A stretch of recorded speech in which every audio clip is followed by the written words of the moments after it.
as cool as the song is, it's about that time, ladies and gentlemen. Let's do this!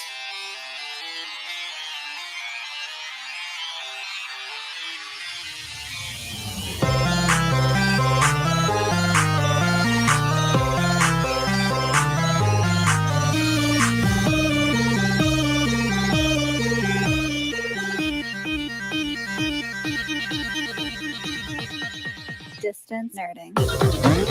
Hey! Ladies and gentlemen, boys and girls, children of all ages, you are now watching Distance Nerding.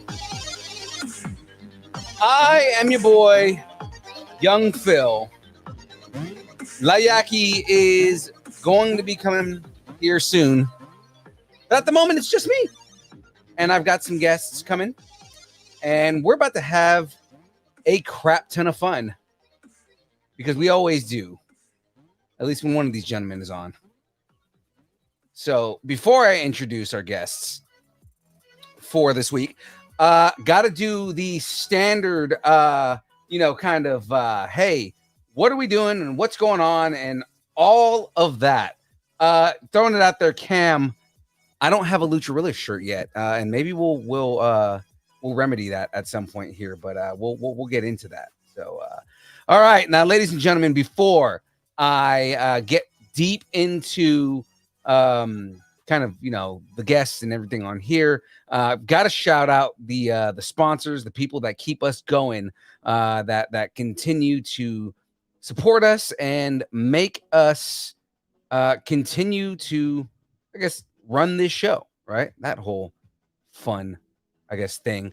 Ladies and gentlemen, first shout out I'm throwing out here is a wonderful organization by the name of Poddex. Ladies and gentlemen, press the wrong button. Ladies and gentlemen, Poddex. Poddex, our unique interview question and episode starting prompt in the palm of your hand. So whether you are a new podcaster or an existing broadcaster looking to grow your audience or get more engagement, you're going to want to check out poddex.com. Now, ladies and gentlemen, use the code NERDING10. That is right, NERDING10, and you get 10% off your order on poddex.com. They have everything from the interview decks to icebreakers to just fun party game things that they have. It is awesome. We use Poddex all the time in all of our interviews. If you want to be the cool icebreaker person at your work and do that whole thing, or you want to go to a party and just play a game that starts a whole bunch of questions and then people question who you are and why you're so weird. I mean, that's us. Poddex, do it. Get Poddex, ladies and gentlemen. They also have really cool merch. So check that kind of stuff out right there. Again, guys, go to www.poddex.com and use the code NERDING10 to get 10% off of your purchase on Poddex. Now, ladies and gentlemen, you may wonder if Poddex powers the podcast, then what the hell powers Young Phil? Young Phil has way too much energy and nobody can figure out where it all comes from. Well, ladies and gentlemen, I have the truth behind where I get all of my energy, and that is Dubby. Dubby is an emerging brand of energy drinks created to help focus, concentration, reaction time with no jitters or crash. Dubby contains no maltodextrin, no sugar, no fillers, no artificial colors, no dyes, none of that stuff that messes with your body and your metabolism and all that kind of stuff that the competitors put in their drinks. None of that in Dubby. Ladies and gentlemen, if you want to find out more about Dubby, go to www.dubby.gg. That is www.dubby.gg and use the code NERDING10 like the last one for 10% off. Now, there are 5 delicious flavors. We have Galaxy Grenade, which is a watermelon, guava, and lime explosion. We have Dub Sludge, which is a Granny Smith apple and quote-unquote secret sauce. Now, of course, one of my favorite flavors, I have to say one of because now I have multiple favorite flavors in this, is, of course, the Dragonade, which is a dragon fruit and pink strawberry lemonade. So good. Beach and Peach. It's a mango white peach cooler. And for these hot days in California, I don't know about the rest of you guys, but it is like 105 degrees regularly here. So, with that hot weather going on, Beach and Peach is a really good cooler. And the last one, another new flavor here. We've got Passion Joy Tea. It's a crisp passion fruit iced tea. So guys, again, head over to w.gg. You've got that. They've got shaker bottles. They've got waifu merch. If you're into that kind of thing, and get into it, guys. It is delicious. So that all being said, let's get back to me here. Because I'm so beautiful. No, seriously, I'm anxious anytime it's just me on the screen. I'm gonna pick 2 flavors here at random. Let's go. Passion Joy Tea. Dub Sludge. All right, it's gonna be an apple passion fruit tea. I don't know how this is gonna go, but this is gonna be a little weird in the flavors. I guarantee it tastes delicious because they always do. All right, so right there, you guys see I've got my first scoop. And that is the Dub Sludge right there. Yes, I do drink the product on air, so you guys know. I'm not kidding when I talk about how good this stuff is. All right, now the Passion Joy Tea. Get the scoop out of here. All right. And there goes that scoop right there. Goes right into my mason jar of doom.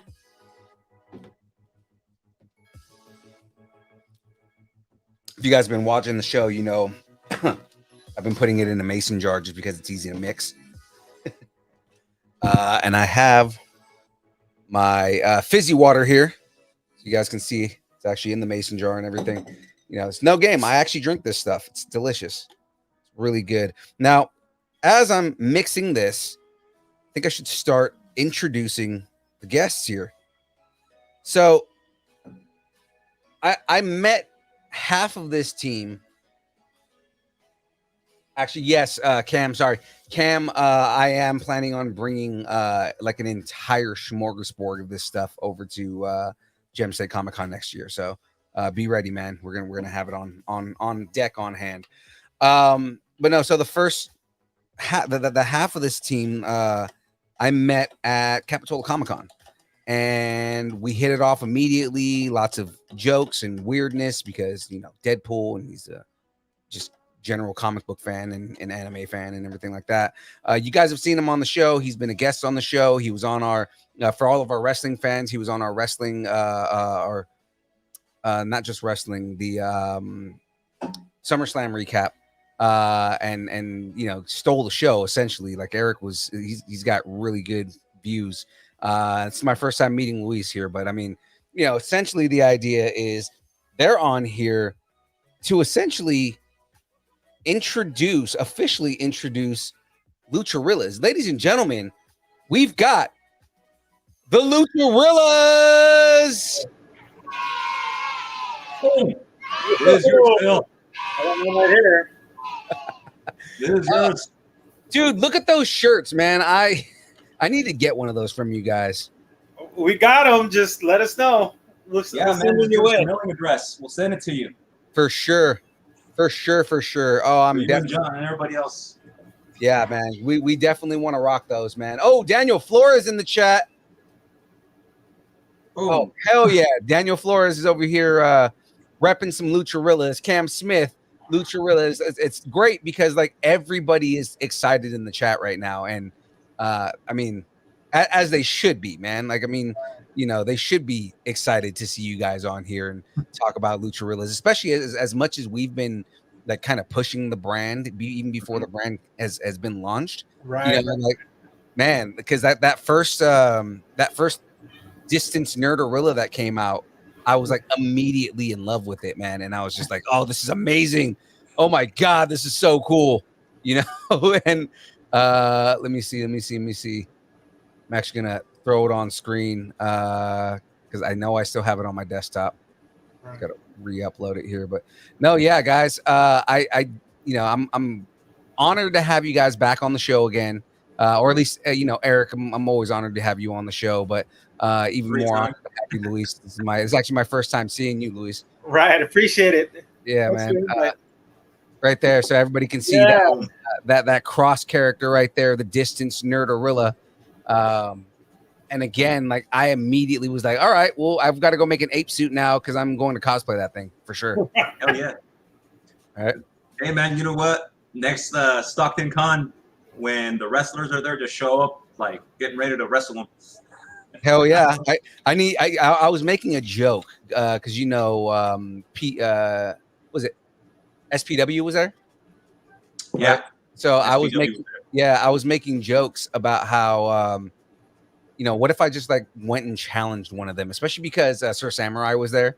So if I was like I said hi to him for a second, right? But I was like, if I just like walked up to Sir Samurai and was like, yeah, let's go, I can take you, and he just backdrops the shit out of me. Film it and put it on, and that would be like great publicity right there, man. I know, right? So guys, I'm gonna go ahead and switch cameras here real quick, but as I'm doing this, for the people who are new watching today and in the chat and everything like that, let's do this. Eric, reintroduce yourself real quick, and then Luis, introduce yourself, and let's talk about Lucharillas a little bit. Let's talk about what you guys are and what the idea is, and just kind of everything involved in that. Well, all right. First, I've been Eric, of course. I've been an illustrator since I was a little kid. This is actually my first real like big project for the brand, trying to push that me and Frank came up with, me and Luis came up with, and I'm excited to where it goes. I've known Luis for 20 years, dude. Yeah, it's been a long time, man. Yeah, 20 years. It was funny because the first day we met, he was interviewing me for a job. He was the manager. He used to be my manager where we used to work. No way, man. So you guys have known each other for 20 years, and you 20 started. years, man. Yep. You know what they say? Once the friendship exceeds 7 years, it's a lifetime. Right. Oh, yeah. You're expected to launch a brand. Absolutely, man. I know me and Jen, we've only known each other for about 3 years, something like that. But I mean, we hit it off immediately. We've been pretty staunch friends, like pretty much always doing everything together at this point. Yeah, I remember. What was it, Luis? When you interviewed me, what was you told me to get some conversation out of me? You started talking about boxing. Yeah. We started talking boxing, and it kind of just hit it off. I mean, you did a little bit of it, and I did a little bit of it, and actually, Eric helped me prepare for like what was kind of my farewell bouts, because like nobody knew, but it was kind of like the last time I'd set foot on the ring.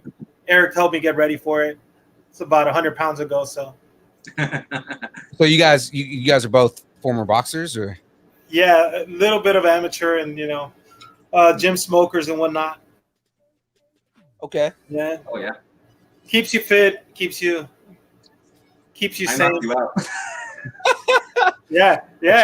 Eric got me with a body shot once, a long time ago. Trust me, I know. I'm a former boxer too, so I was like, I know all about that, man. Right? Yeah, it was light sparring, and I just didn't. I never saw the shot coming. It's always the one that you don't see coming, the one that hurts you. Exactly. So, right to the liver, dude. I remember that too. Yeah. Good times, man. You can train as hard as possible and take body shots and everything like that, like train for body shots. It still hurts no matter what. Right. Oh yeah. What's funny is Luis chipped my one of my incisors. Ooh. I knocked him out. He chipped my tooth in return. Yeah. It's still chipped to this day. Yeah, that got pretty. It got pretty heated. It was good time. Yeah, like I said, man, I get it. I'm a former boxer too, so it's just kind of like I'm boxing, Muay Thai, Jiu-Jitsu. Oh, right on. Mm-hmm. Awesome. Yeah, the only way to get some of the MMA guys to in the ring with us for sparring was to get in the cage with them, and it's a fun way to get choked out pretty quick if you have no idea what you're doing. It's fun. I mean, I remember when I was training. So I used to do a lot of training when I was in the Army, and that was one of the things we always had. There was a bunch of us that were like MMA fighters, but then there was like a lot of like former boxers and stuff. And the boxers always thought that they were the shit, right? So they always thought like, oh, I could beat you guys up. I could fight all you guys. Like, yeah, you guys train for well, you know, I not you guys. I box too, so it's like we train for different types of endurance. Right. Comparing MMA to boxing, right? And just depending on how you're training, right? You know, if you're training for a boxing match, you're probably training more on endurance than you are anything else. Right. You got to go through way more rounds, and it's way longer, right? That's why when what was his name, man? Both of them are big mouths, man. The McGregor and Mayweather. McGregor and Mayweather. I called that Mayweather was going to win that fight because he's a boxer, and it's like, you know, his endurance is completely different. I called like when we went to go watch it. I was like, all right, guarantee you. I'll bet money on this. I bet you McGregor gets winded by the 5th round. Yeah. And he did. He got winded somewhere around this, about this. You can see the effects of it in the 6th round. Yeah. Right? Because the rounds were longer, and it's like you're not used to training like that, man. Yeah. Exactly. Yeah. No. If the roles were reversed, McGregor would have won. Oh yeah, for sure. Yeah, 100%. Absolutely. You know, if it's boxing only, yeah, I mean that was, you know, the dudes who talked all the shit and were like, oh yeah, I'm a boxer. You know, like one-on-one boxing, and a lot of times it was only like we only go like 3 rounds just to kind of like mess around, right? Right. But like, you know, one-on-one boxing, a lot of times, you know, we were just running over these dudes, and then of course MMA came in, and they were just getting slaughtered. Yeah. Yeah. No, I got a funny story. I was just trying to get some rounds in, but you know, it's kind of like quid pro quo. I give them some work and they give me some work. I mean, because standing up is a completely different animal than with takedown. So I go to named Solomon. I went to take the guy down, and my hands landed under his butt, but he had me on a on a what is it? It's a guillotine, right? Oh yeah. That's the reverse chokehold. Yeah. So he grabbed my head and he's like under my neck, and my hands are under his ass. So I'm trying to tap, but it eventually ended when I got heavy on him. He put me to sleep. So instead of tapping out, you give him a tickler. Yeah, something like that. Yeah, but I mean, I got mine once we were in boxing gear, and those are my rules. So, but yeah, that was a fun night. I bet, man. That sounds like it would be fun. Yeah, I miss training in boxing. I really do. I'm not gonna lie. I've been wanting to start boxing again. Like I want to get a heavy bag, but I have nowhere to put it in my house. All right. I just learned about this new thing called I don't know if you guys have seen it. It's called Quiet Punch. Is that the one you set up on your door jam, or? Yeah. Yeah, it's pretty dope. It looks like a decent accuracy / speed bag, you know. Oh, like the double end pads, huh? With the 2 quarts. Yeah. Yes. What's dope about it is it's on the back side of it. There's like a little meter you put on there, and it connects to your phone, so it'll tell you how many punches per minute you're doing, how fast you're going, your accuracy, how many punches you've actually done, like what your power, strength and power is. Like it's pretty dope, man. Awesome, dude. Awesome. Yeah, anyways, we digressed here. Started talking about boxing. Right. It's my favorite sport. Luis's favorite sport. So, been in it. Yeah. It died for me for a little while, but then when I saw Canelo lose, I saw some hope again. When I saw Canelo lose, I'm like, holy crap, he really lost, huh? Yeah. No, he got schooled, man.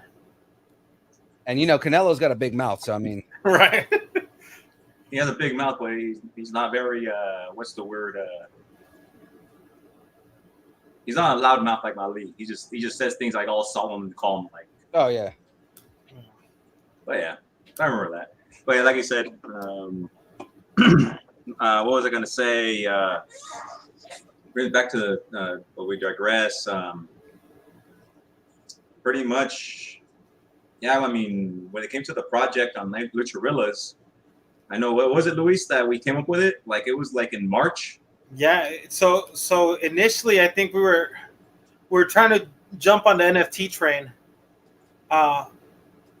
We're like nobody's doing gorillas, nobody's doing this. No, so drunk conversation. It was actually with my nephew. We were talking about what about gorillas? And he's like, what about gorillas with wrestling masks?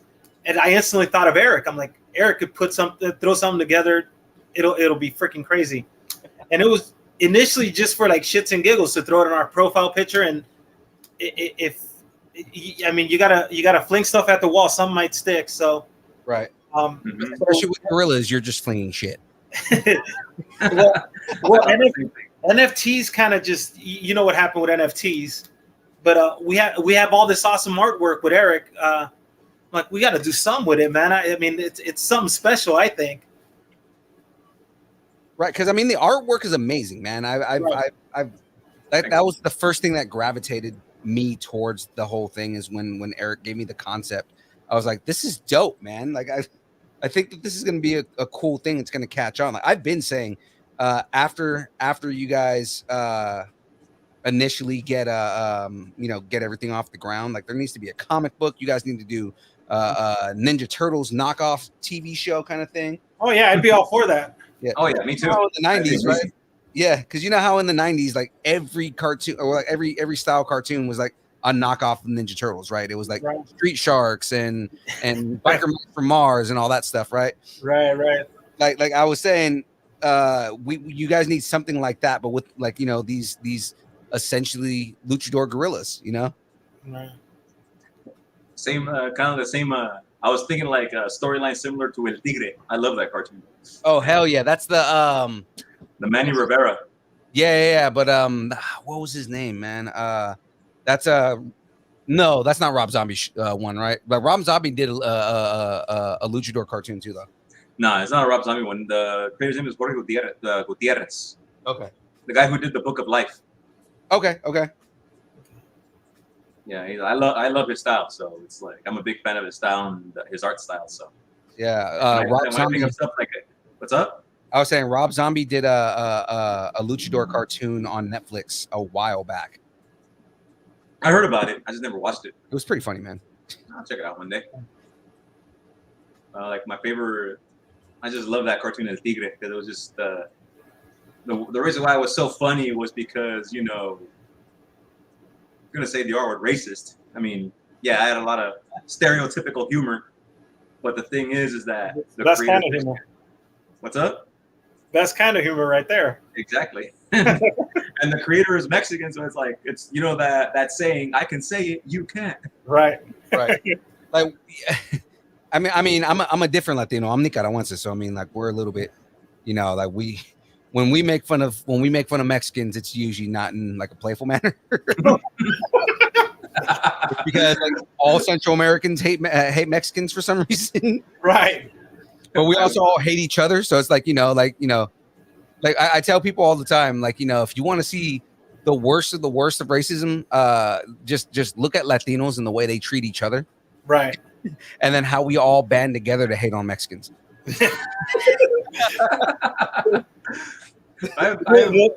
The best. I've seen those jokes. Like Carlos Mencia did them all the time on his show. Mina Mencia. Mm-hmm. Yeah, that was, man. He did a lot of Latino on Latino jokes. Yeah, like El Salvadorians and Nicaraguenses, right? They don't get along at all, but for some reason they all get married to each other. Case in point, my mom and my stepdad. And then like I said, like it's always like Nicoyas and Salvadoreños just talking hella smack about each other. My dad, like everything he does is he blames everything on my mom being Nicoya. Right? Well, it's because your mom's Nicoya, that's why. Stuff like that. But then again, they band together and they just hate on Mexicans hella hard. Yeah. That's hilarious. Like sometimes I've seen a couple of things like the Mexicans, they make fun of each other for being from different states. Oh yeah. Yeah. And then Like- the people from Chiapas get the worst of it. Why Chiapas? I don't know. That's the funniest part of it is that there's 90% of the time there's not a reason. It's just Right. It just It's just something It's just something you grew up with. Just like here in the U.S., where people always hate on the South. Yeah. You inherit it. Yeah, pretty much. It's like from the DNA. It's like that content is in your DNA or something. I don't know. It's weird. Can't explain it. I did a podcast with a Puerto Rican dude a while back, and he explained about how Puerto Ricans and Dominicans hate each other, right? Like hella hate on each other, hella hard. Same thing. They always get married to each other though. But he was saying what it is. A lot of it has to do with animosity because Puerto Rico is considered a state in the U.S., right? Or not a state, but it's an unincorporated state. So if you're born in Puerto Rico, you have U.S. citizenship automatically. Right. And he was saying Dominicans a lot of times they hold resentment because they don't have citizenship. You know, but so many of them come to the U.S., you know. Right. And they don't have citizenship there. And they don't have citizenship here. It's only Puerto Ricans that have citizenship here.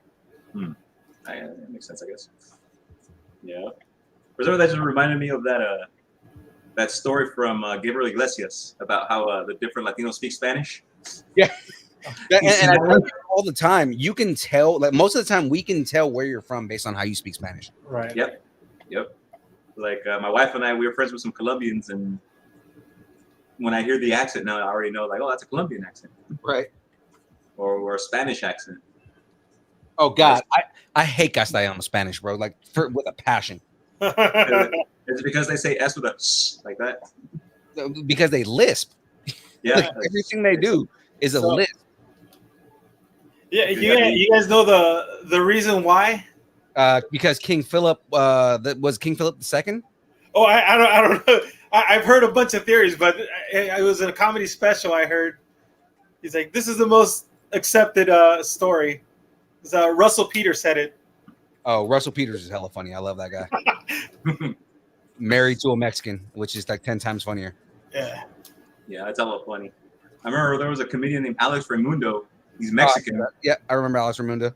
Yeah, Alex Raimundo. He's Mexican, but married a woman from freaking straight up countryside Kentucky. So like straight up Mexican marrying a southern woman into a southern family, and he always talked about the jokes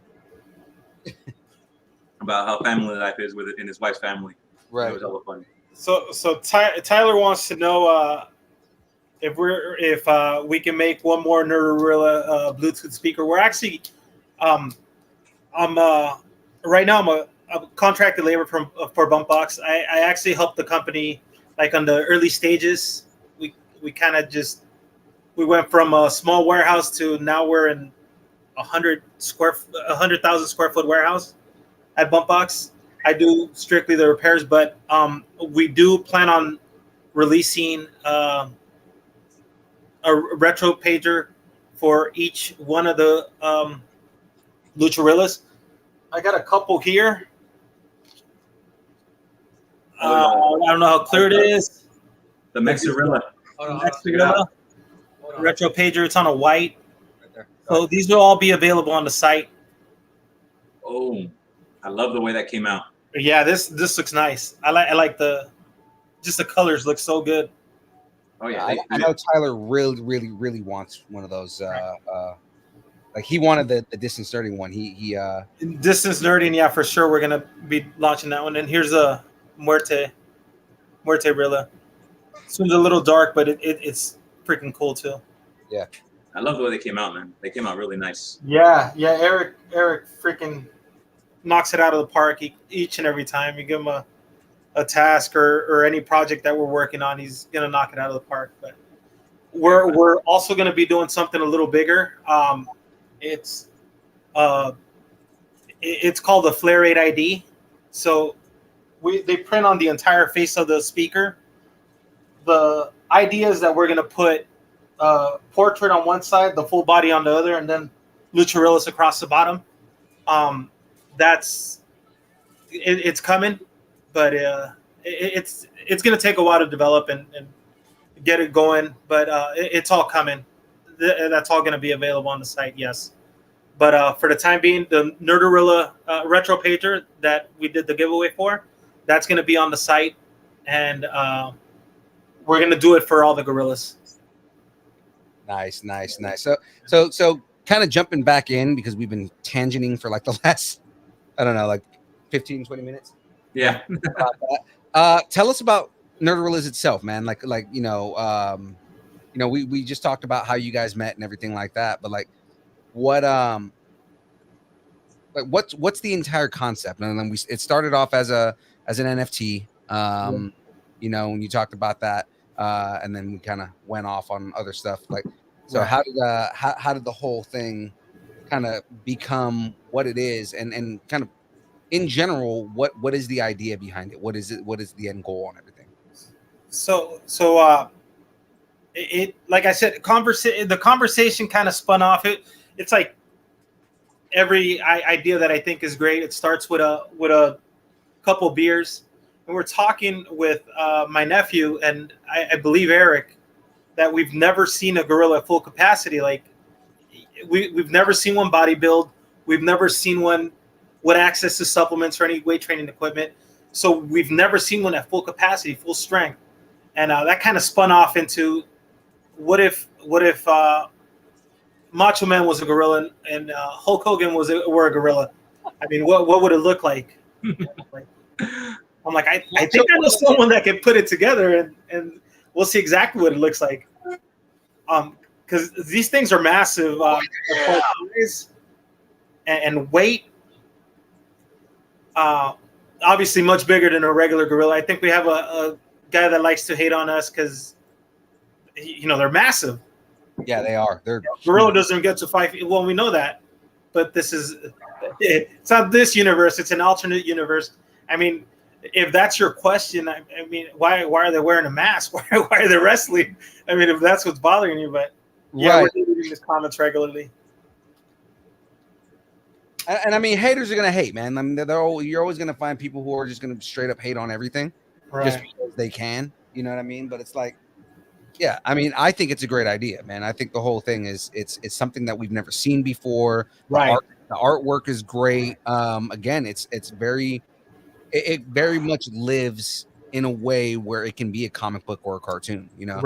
Right. And I mean, who knows where? I mean, I know a good idea when I see one. The story behind this brand right here, the Bump Box, another drunken story where the founders went on a business trip to China, and they were buying audio equipment, but they just started talking about making a big boom box. And the next day they went to the factory, they had a prototype made, and they brought it back with them, and that just caught fire. I mean, it's insane how like their sales are freaking incredible. The following, I mean, they're in every locker room, every celebrity has one in their hands. I mean, it's crazy, the following. And when I joined them, I mean, I knew it was a good idea. It was a great idea. Just it was just in the early stages. They had the product. They had a great product. They built the right team around it. My job was to deliver on the promises. So if they promised, for example, this speaker is going to be under every Christmas tree, my team made sure that we unloaded the container on time, shipped everything on time, and we made sure that everybody got theirs. I mean, because delivering on promises is, what you got to do. Yeah, man. And these things are everywhere. Like, I've seen the different product all over the place. I've seen how many people just going nuts over the product in itself. So, I mean, they had something, and they capitalized on it really well. And then just seeing an idea become a product and a product become a brand, like, well, we could do this. I mean, I saw the entire blueprint of how it happened. So, that's hopefully what we're going to build with Eric in the coming years. Right. Let's see. What are you building there, Phil? So I'm building Optimus Prime. And you guys can see I have him on the. Oh, I didn't realize that I've been on Luis the entire time here. Hold on. Cool. I thought it was just my screen. So I'm building Optimus Prime. This is what I have so far. It looks like I'm probably building his feet, because these are starting to look like feet right here. Yeah, there's his feet. Yeah, these are definitely his feet. But yeah, building Optimus Prime. Hopefully, I get through a big chunk of this today. Optimus Prime was the best. Everyone loves him. Yeah, man. Prime is awesome. Right. I'm excited because if they're doing a Prime, then that means hopefully they do a Bumblebee. And I'm hoping that they do Megatron. It would be cool to do Megatron as the gun, but if they do him as the tank, that'd be cool too. Yeah. Which should tell you what kind of Transformers nerd I am, because I literally just named Gen 1 and Gen 2 right there.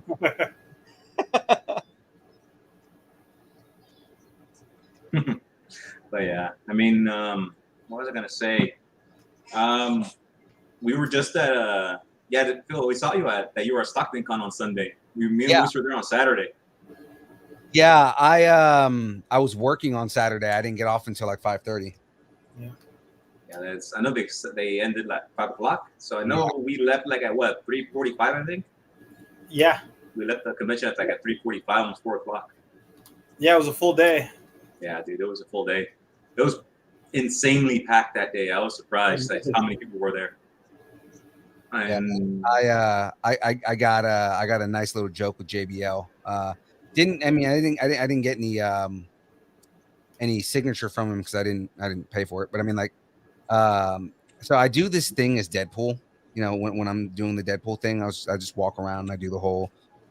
You've seen me do it, Eric. I walk around and do the whole. Unipool. Yeah, so I'll do mercenary for hire, and I'm just like, screaming it out at the top of my lungs, mercenary for hire, mercenary for hire. And I'll just like say random stuff. Like I started saying, cheap rates. I'm the cheapest in town, $5, 2-for-1 special. Right, and then the idea is to make Wade look desperate, right? So I mean, like, I'm actually trying to make him seem desperate, right? And so I walk by and I see JBL, and I do the same thing. I'm walking by and I'm like, mercenary for hire. If you don't hire me, then you should hire the APA. And he looks over at me and he goes, the APA is always ready for hire.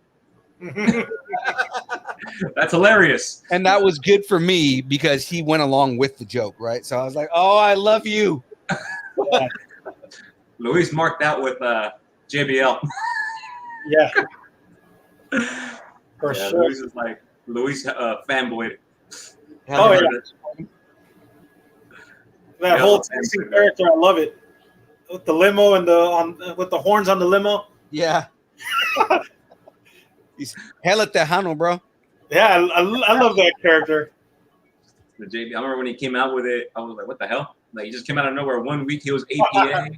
And then expanded, and the next week he was JBL coming out with the limo and with a new song. And what was funny to me is I didn't realize that JBL was Bradshaw, because I stopped watching wrestling for a little bit, and then I started watching it again, and I was like, "Who's this dude JBL? He's all over the place, man. This dude's like, like he's this Texas oil baron kind of deal that this guy has, right?" And I was just like, "The hell is this dude, man? Why is everybody in love with this guy so much?" And then it took me a second that someone goes, John Bradshaw Layfield. And I was like, John Bradshaw? Is that fucking Bradshaw? And I look over, I had to look him up, and I was like, holy shit, it is Bradshaw. I remember that. This first feud was actually one of his best ones, Eddie Guerrero. Oh, yeah. Seeing Phil do his dead live was awesome. Yeah, my all-time favorite match is JBL and Eddie. Yeah, their match at Judgment Day. Mm-hmm. That one was scary. Yeah. So just throwing this out there in the chat. Clara Delgado said, "Very proud of you guys. The Red Chuparilla is one of my favorites." That's like my wife.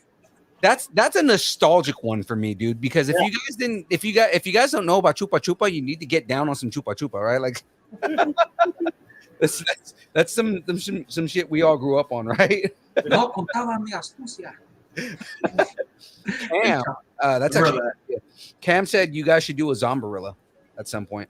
Yeah, for season 2. Yeah, For Yeah, sure. I know we're done with the season 1 designs now. It looks like Dwight Gibson is saying what site is are you guys referring to? And that's nerdarillas. Or I'm sorry, lucharillas.com. Yeah. Lucharillas.com. The domain's parked right now, but it's getting built. So the store will be built here. We're hoping. I mean, you want to do the honors, Eric, of announcing the launch date? Yep, I'll do it. September 16th. September 16th, Día de la Dependencia de México. Nice. For those of you out here that don't understand what he just said, he said Cinco de Mayo is not Independence Day. I'm just saying that, okay? There are people that still believe that. I know. That's why I had to say that. Like Cinco de Mayo is a random battle that they won against the French. And I think we lost the war, so I don't know. Yeah.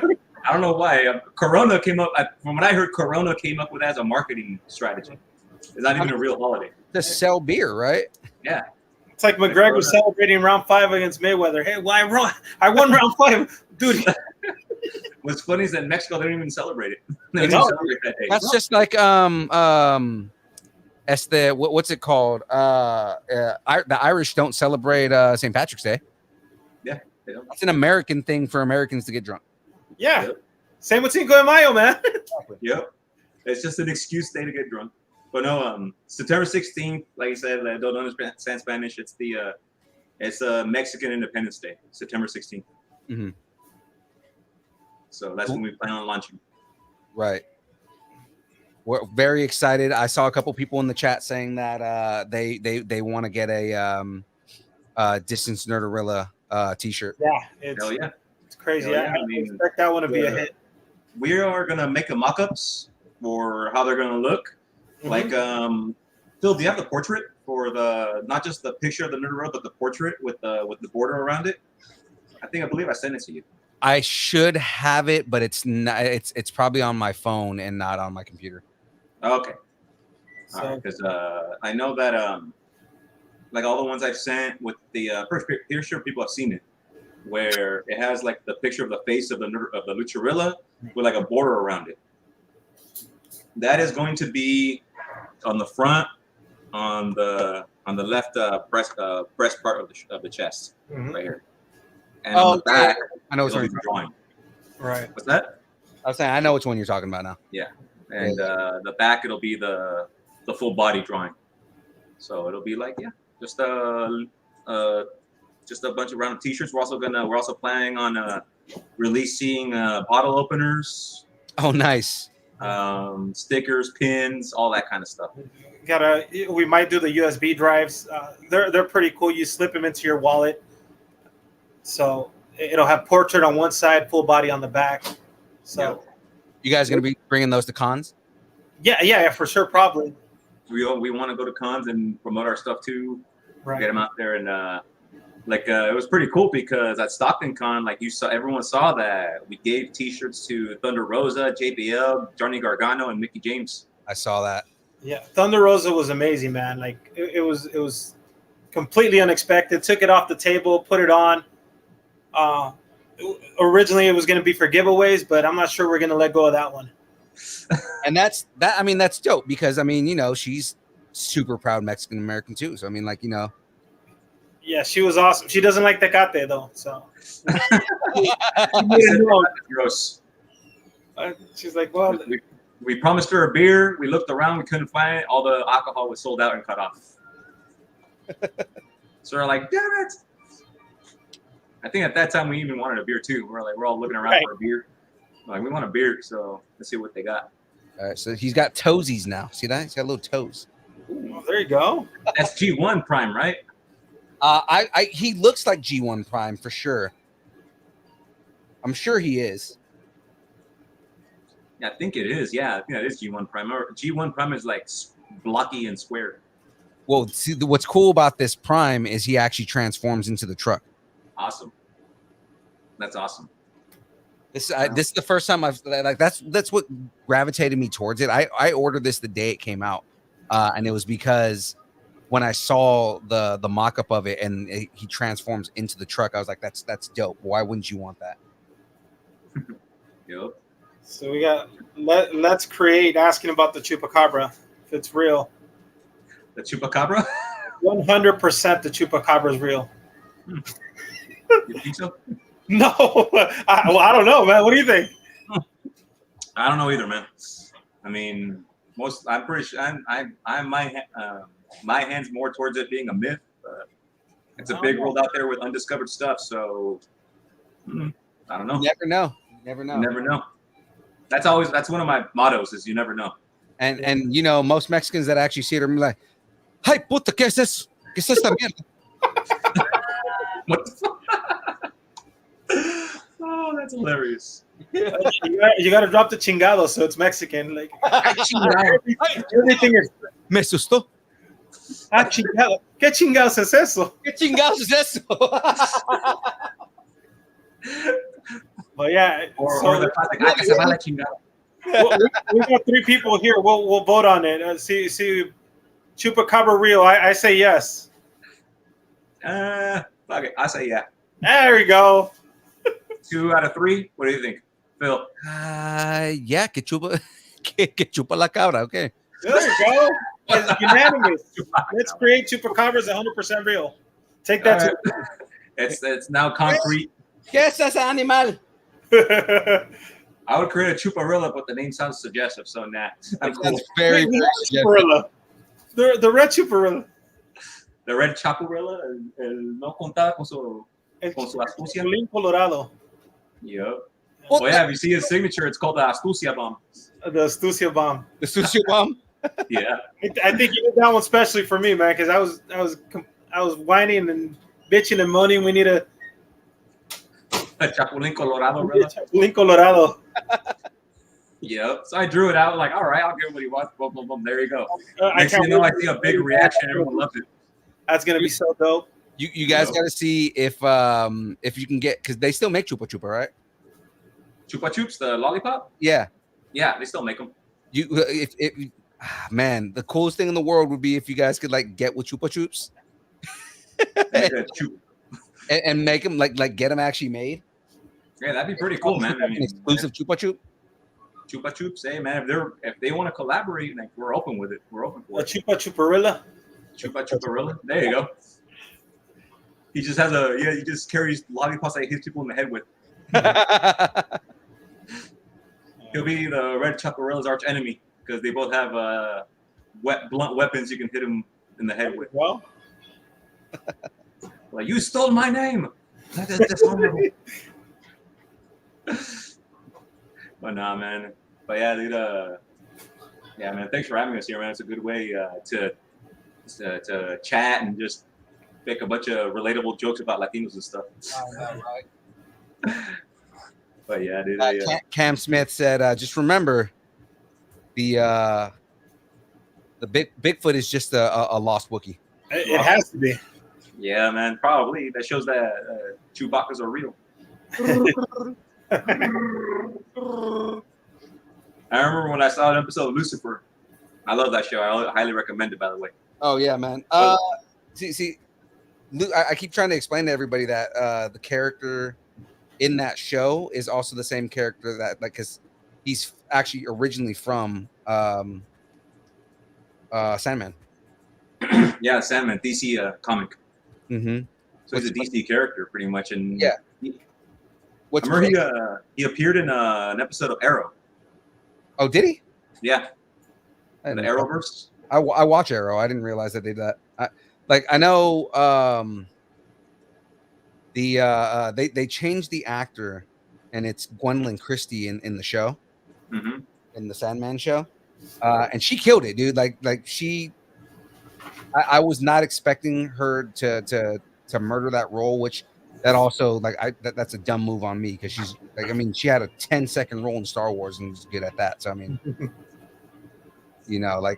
Gwendolyn Christie's awesome. It's just I was so used to the dude who plays him in. I was so used to the dude who plays him on Lucifer that I almost didn't want. I didn't want any other actor to be Lucifer. Yeah. And then when I watched it, I was like, okay, this is actually pretty good. Tom Ellis is his name, I believe. Yeah. Tom Ellis. Yeah, that's who it was. I was wondering, like, I always wondered that he should have been a DLC character for Mortal Kombat 11. That'd be pretty cool. That would have been kind of sick. Yeah. I was thinking about that. You know what? He would interact very well with the characters there. Yeah, he would. Because but it would have to be him in his devil face though. Or just he turns the devil face like kind of like I was thinking about it, like it would be in his the devil face would be like a power up form where he'd be stronger. Or that's his fatality is he turns into the devil. Yeah, or that. That'd be pretty cool. Honestly, now I'm thinking about it. They're done with their DLC characters. But yeah. So I was gonna say, Phil, like, who'd you meet over there at the con? Because I know, like, I saw you take pictures with like the West Coast design and stuff. We met up with them and we had to give them a shirt. Yeah. Took pictures with them with the belt and everything. Oh man, so we're actually friends with them, and we've been talking about doing a distance nerding strap for a while. Oh, that's awesome. Because we want to do a strap, so then because eventually we want to get back into doing like which cards like they called trivia nights and stuff like that, right? Because we used to do like trivia nights and stuff. And we want to get back to doing that, and we came up with this idea of what if we had like a distance learning strap, and like whoever wins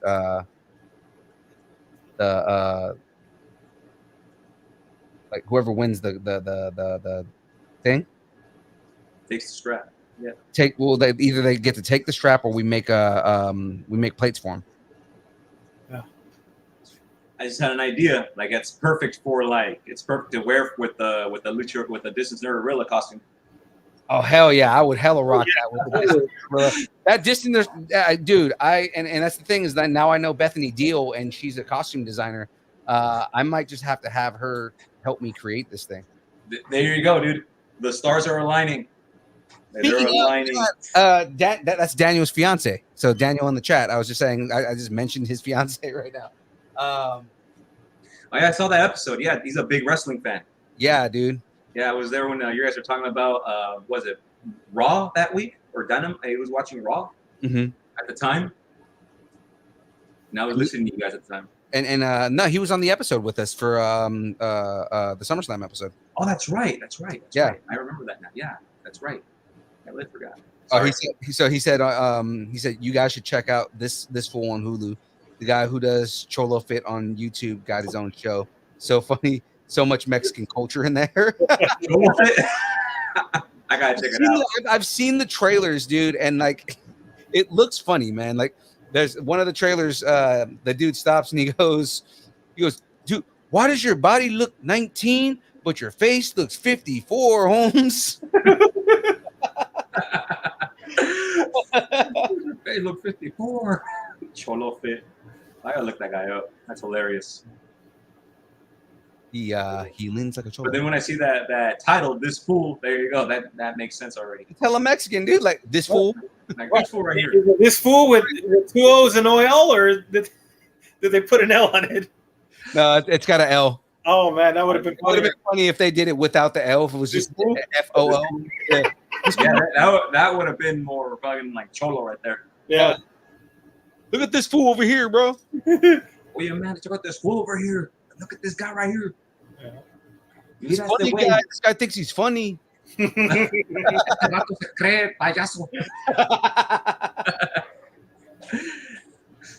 Oh man, that's hilarious, dude. That creeper guy is the one in that show, the Cholo Fit guy. What about him? Is that who they're talking about? That creeper guy? The creeper guy? The creeper guy? Isn't that his character, the Cholo Fit guy? Oh yeah. Creeper. His name is Creeper. Creeper. I thought you were saying like the creeper. That's a Cholo ass name. But that's like how they call themselves Joker and shit like that, right? So that's like Creeper. They probably hide behind bushes like.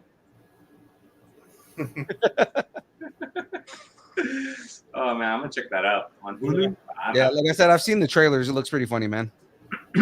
For sure. For to get his own show on Hulu of all streaming services, that's a big deal. I know, right?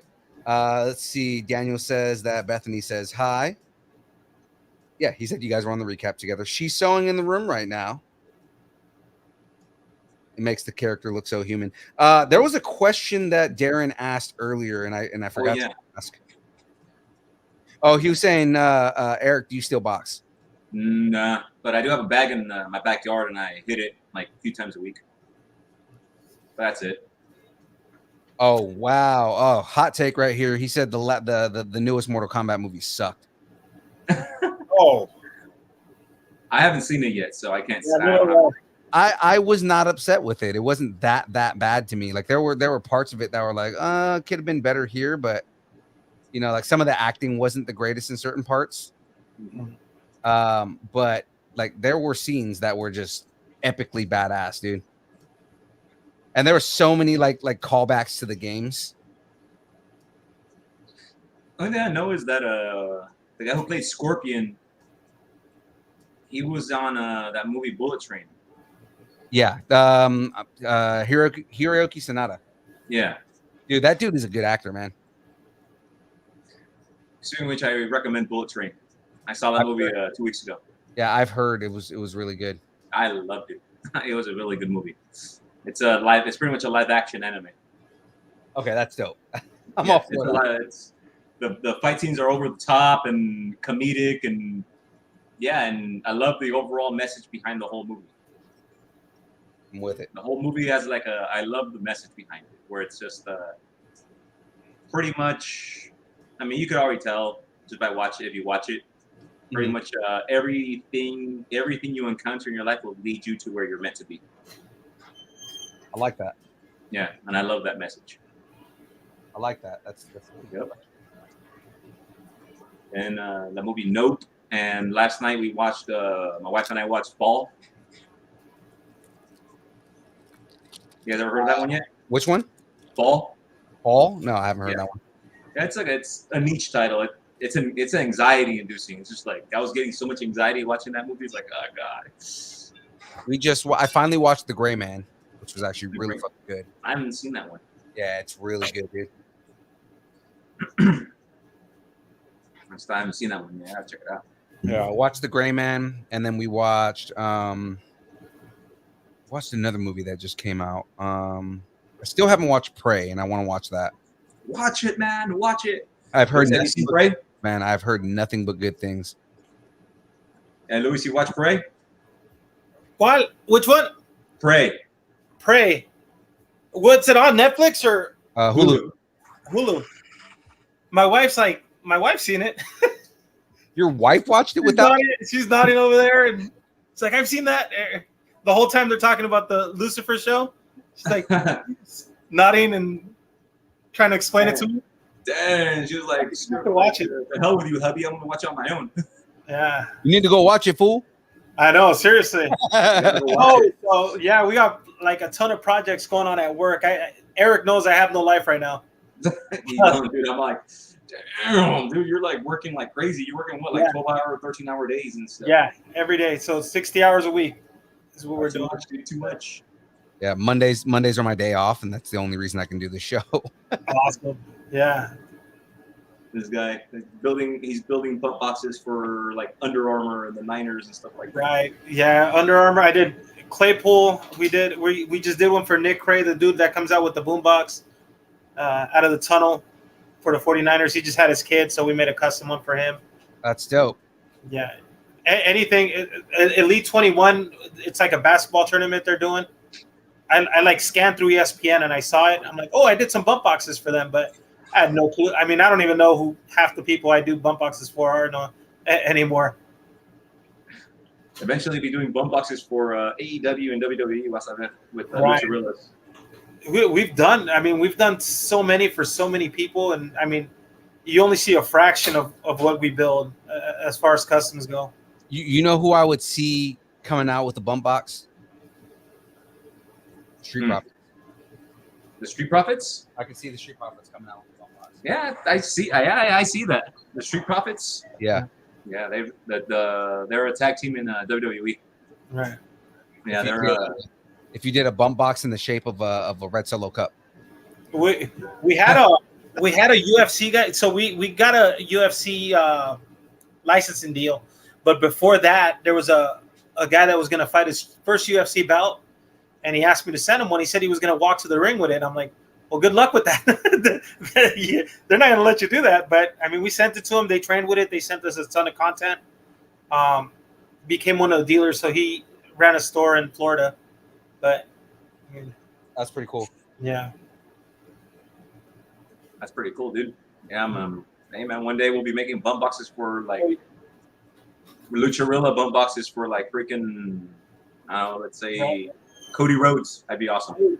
So we did. Eric has some files that we're just never going to release them because we can't get anybody to agree to let us use their likeness. Yeah, we were pretty close to getting in contact with Powerhouse Hobbs. Yeah, I spoke to him on the phone on the way to the hotel. His phone had died, so we weren't able to meet him at that event.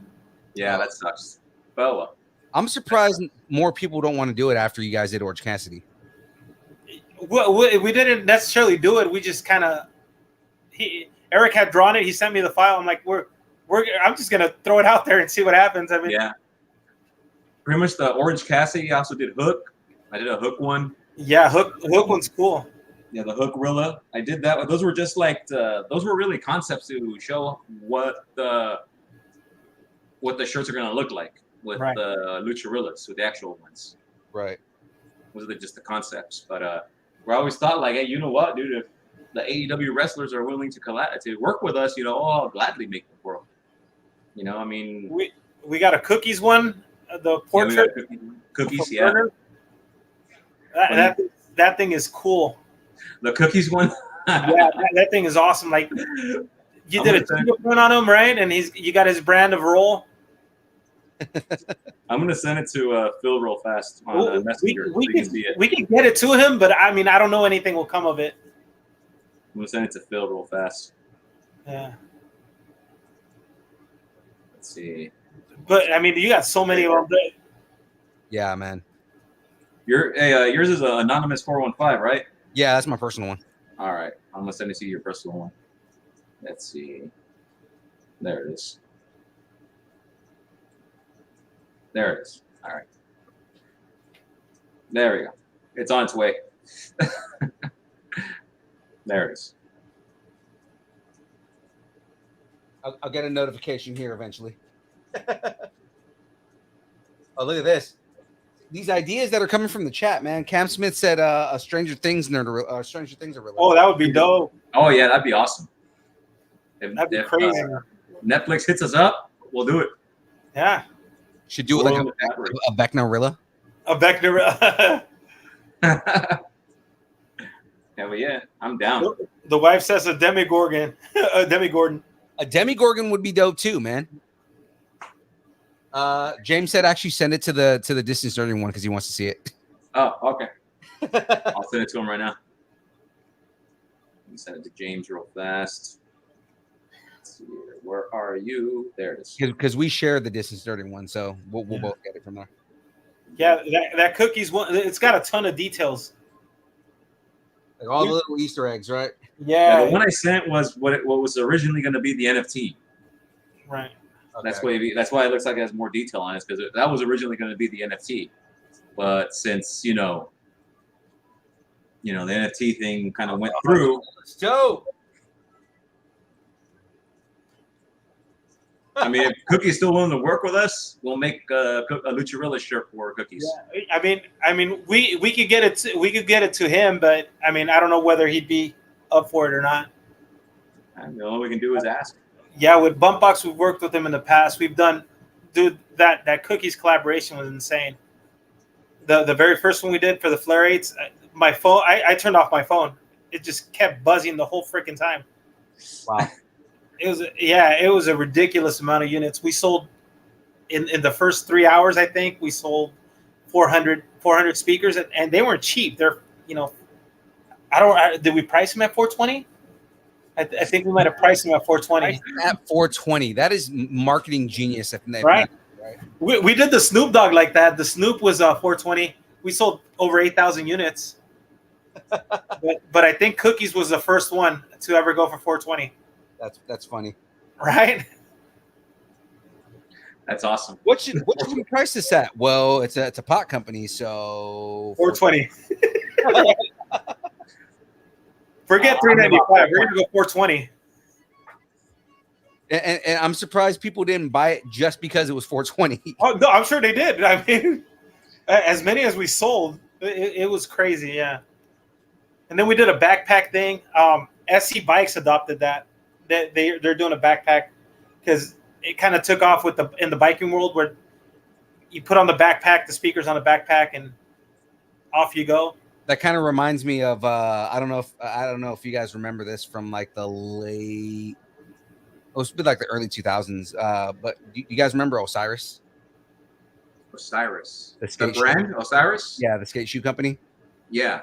They had a backpack that had a speaker built into it. Oh, dang. Oh, cool. Yeah, so like that kind of reminds me of that, like the Osiris backpack. I remember in high school I wanted one so bad. I think when I was in high school, I saw something like that. I don't know. I don't remember too well. I graduated in 02, so. Yeah, so it would have been around that time because I graduated in 05. Yeah. Okay. I had mini discs. I thought that was going to be the greatest thing ever. Mini disc? Sony mini disc. I took my deck off and I got a Sony mini disc CD. Well, the mini disc deck. I got rid of the CD deck. Are you talking about the PSP things? No, they were like they were the size of a regular floppy disk, the little 3.5. Yeah, I remember those. Yeah, they're about that size, and we used them for. What statute of limitations on illegally download? What we were down. I think I'm good to say this. A LimeWire, a Napster, and I mean, you just make your mixes. Right.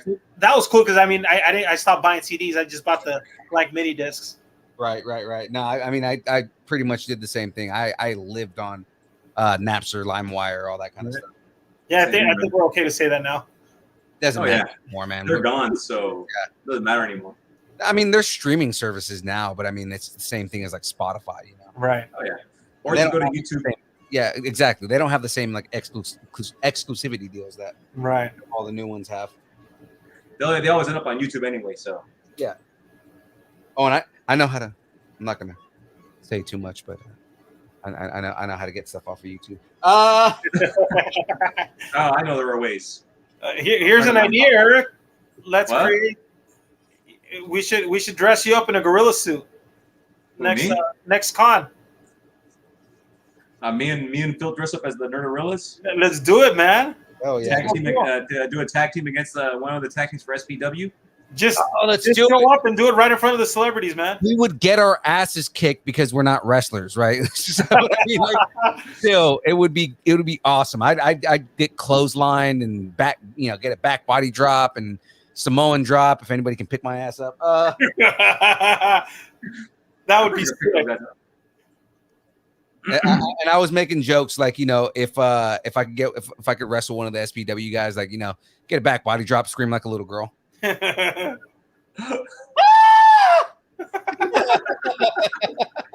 sound like that goat in that video. Right. Hold on, like, you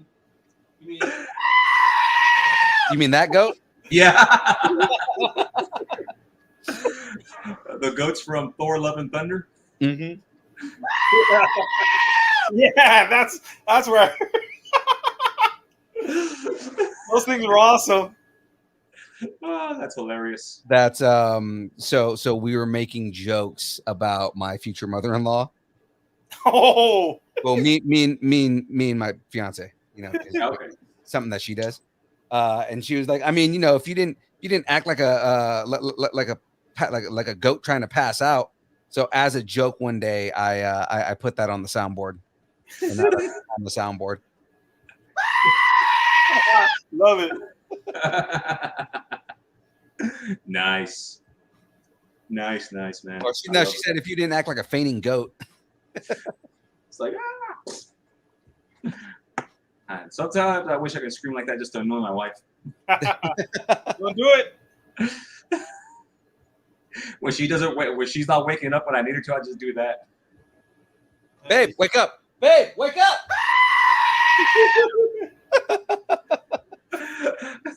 If I have the cops call me, it sounds like someone's getting murdered or something. I don't know. But man, Like you do that again, I murder you. Just understand that. yeah. Oh, I was gonna ask you. Wait for just a second. What do? I hit stop cam or? Yeah, stop cam and then mute. I'll be right back, guys. All right, for sure, man. No problem. Phil, I was gonna ask you guys gonna be at Lodi? Lodicon? Yeah. We should be, man. We're planning on trying to attend more like Stockton Con events and everything like that. I mean, we've become decent friends with Mike Millerick, so yeah. So we try to we're trying to do more promotions for his shows too. Nice, awesome. That's a good way to get because I noticed the viewership is consistently getting higher with every episode, so that's good. Yeah, I mean, we try. We try to get there. It'll get there, dude. I mean, this podcast is gonna grow. When I first met you guys, I saw that you guys were like starting up and everything. I was like, man, you guys are gonna make it big. I know it. Yeah, we've been doing this for a year and a half now. Mm-hmm. I mean, we've been doing pretty good. Yeah, not bad. That's good. And yeah, like I was gonna say too is like I'm like we both said we're more than willing to work with you guys more and more. Hell yeah, man. The Lucharillas stuff out there too. Yeah, no, and we love promoting your guys' stuff, man. Just because I appreciate it, man. Big time. Your guys' product is amazing, so we love it, man. Yeah, it was a good feeling seeing the wrestlers sporting our stuff. It was so awesome. Never imagined it was going to happen, and that's stuff I drew. Right. Now you got Mickey James signing one that they're. Oh, have you guys announced that? Yeah, we announced it. Yeah, so you guys are doing a giveaway with the signed Mickey James one. Yep, 200 followers. That's the giveaway, the Mickey James autographed T-shirt. There you go. You guys heard it. So help 200 followers, and when they hit 200, you guys ever see that? That's the autograph. It's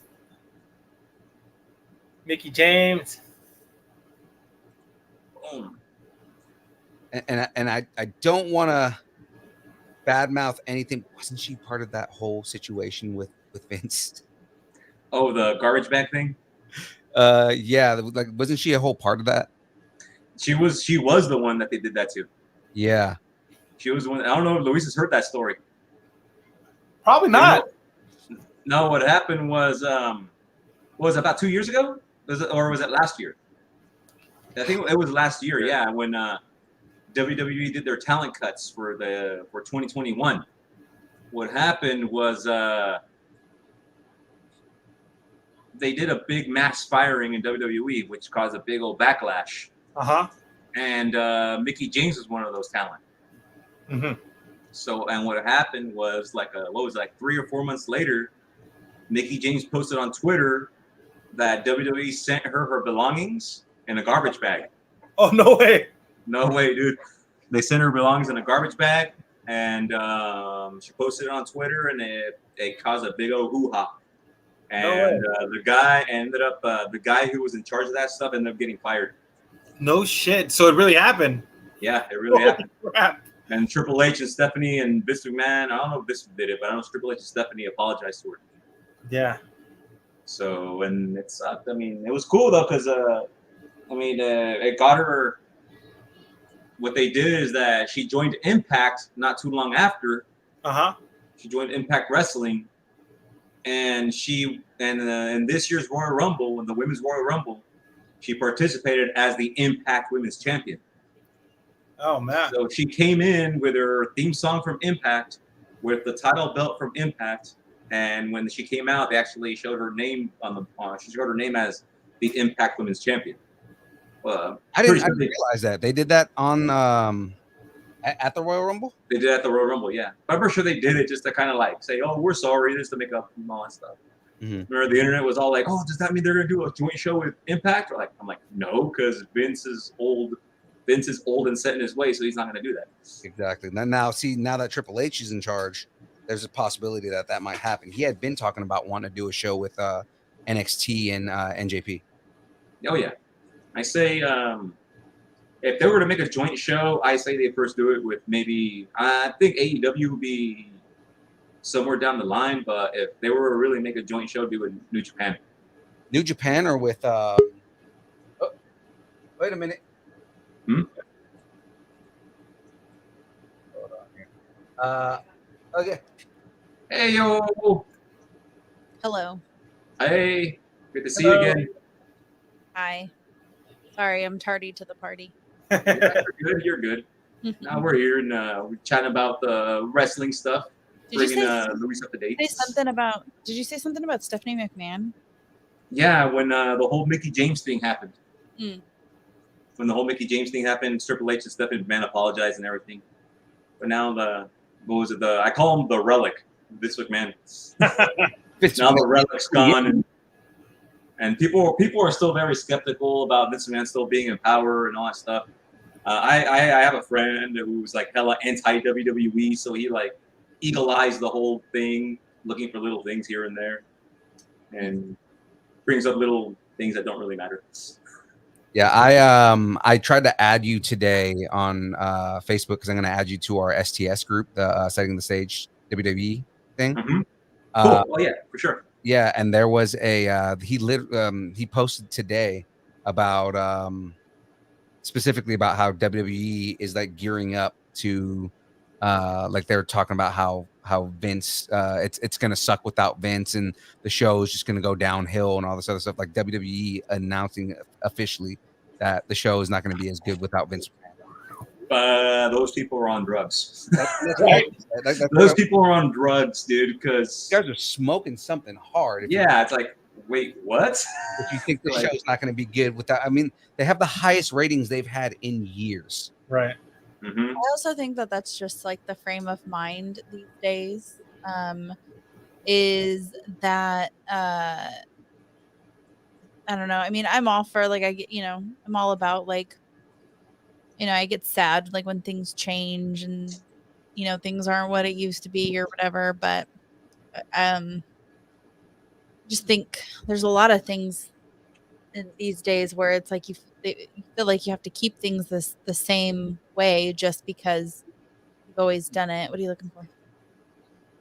Yeah, like a lot of people that just don't like change. I hear your headphones. I was like, what am I hearing right now? Oh, anyway, sorry, we were having. I thought he heard the doorbell or something. Anyway, yeah, and it's like you don't really know how like bad things were until you change things up. Mm-hmm. And see the difference. Oh yeah, I mean, I saw SmackDown earlier today that just passed on Friday, and dude, it was a lot more focused on wrestling. Right. Mm-hmm. And that's been their big focus that we've noticed is it's been more about the wrestlers. It's been more about taking care of the storylines and everything. And it's like, I'm all for it. This is what I've been waiting for forever. Yeah. I've been saying this for a long time that it's good. Sorry. When it came to WWE, a lot of people kept on saying, "Oh, they just need a better creative. They just need this." They kept on saying, "Oh, they need to improve on this." And my argument is that they just need to get rid of Vince McMahon. Yeah, they just need to get rid of him because he's the one that kept making all the decisions. Right. He's the one. It got to a point where he was Al Davis. He was just straight up Al Davis. That's exactly who I was thinking of when you were talking about McMahon. Yeah, he was Al Davis. I was calling him for like a couple of years. I was calling him, it's wrestling Al Davis, and he was killing his product. He was killing his company because his old man pride didn't want to let it go. And in my opinion, Vince's creative peak happened after Mania 28, after Rock and Cena, the first one. Oh. That's the peak. And if you noticed, after that, it kind of went on a slow but direct descent. Yeah. That's because I stopped watching it. Yeah, like I mean, there was a time I was super into it. I mean, I knew everything that was going on. I could tell you. Since I was a girl, and not very many people at my school were into wrestling, especially not the group of people I hung out with. But anyways, I was super into it, and like as much as I knew that it wasn't like, it was fake. It was just entertainment. Mhm. It was no different than the stupid stories that I write, you know?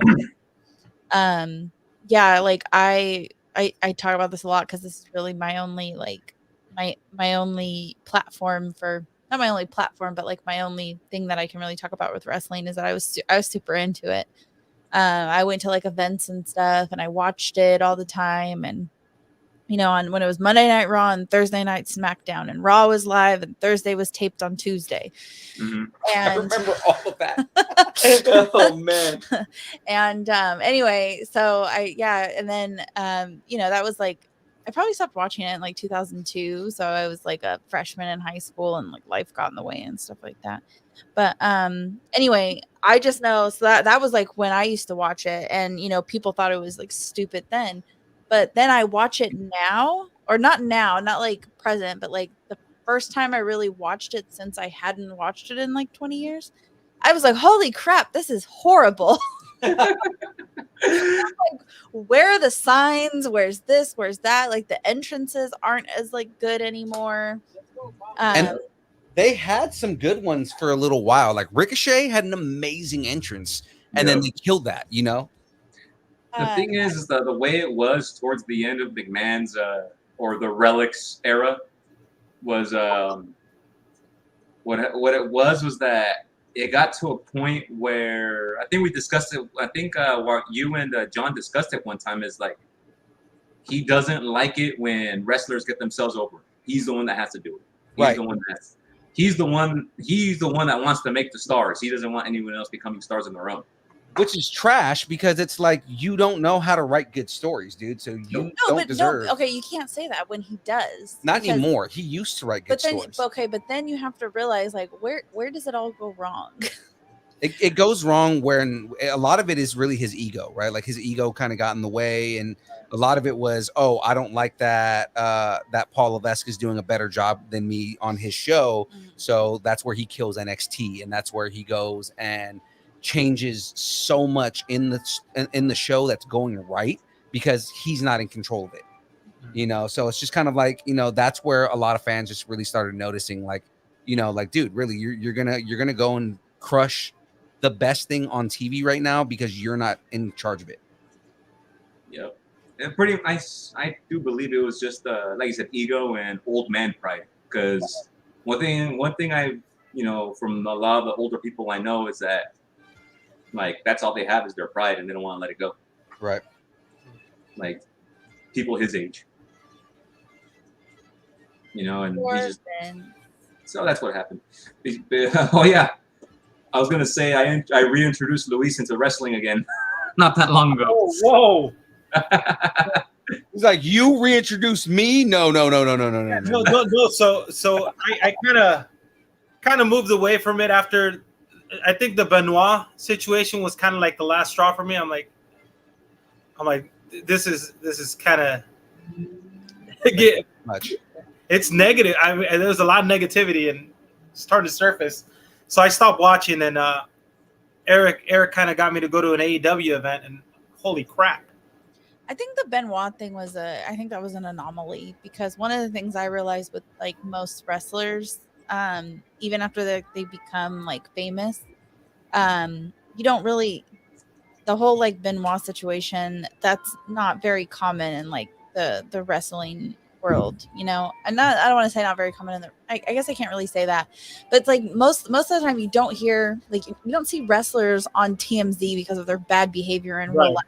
Right. You see what's like staged, and usually they are all about like the other thing I think about wrestling that is probably just part of like the fandom is they travel all over the place. Yeah.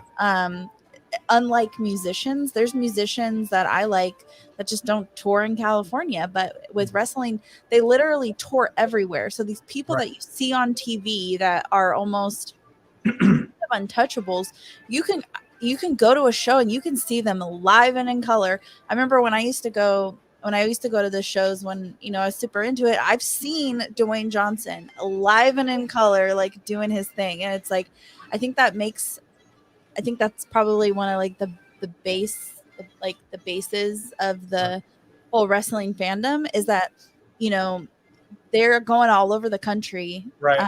And doing these people you can see, you can touch, you can, you know, Right. you can figure out a way to like meet and greet them, and so they're very like tangible versus like some other celebrities, Right. and bands. So I think that's one part of it. But then I also think that anybody who like that's a lot of work to travel that Right. much, and so you Yeah. have to be like dedicated and disciplined and all that kind of stuff, and not be a total jackass But I mean, that's to why, be able to keep up with that and to Right. maintain that like that fandom. right. But that's also why you see, you know, like it's kind of sad that you see, like, you know, where a lot of these wrestlers go. Like, you look at the drug addictions that happen and Mhm. everything like that. Like, Jake the Snake is a big example.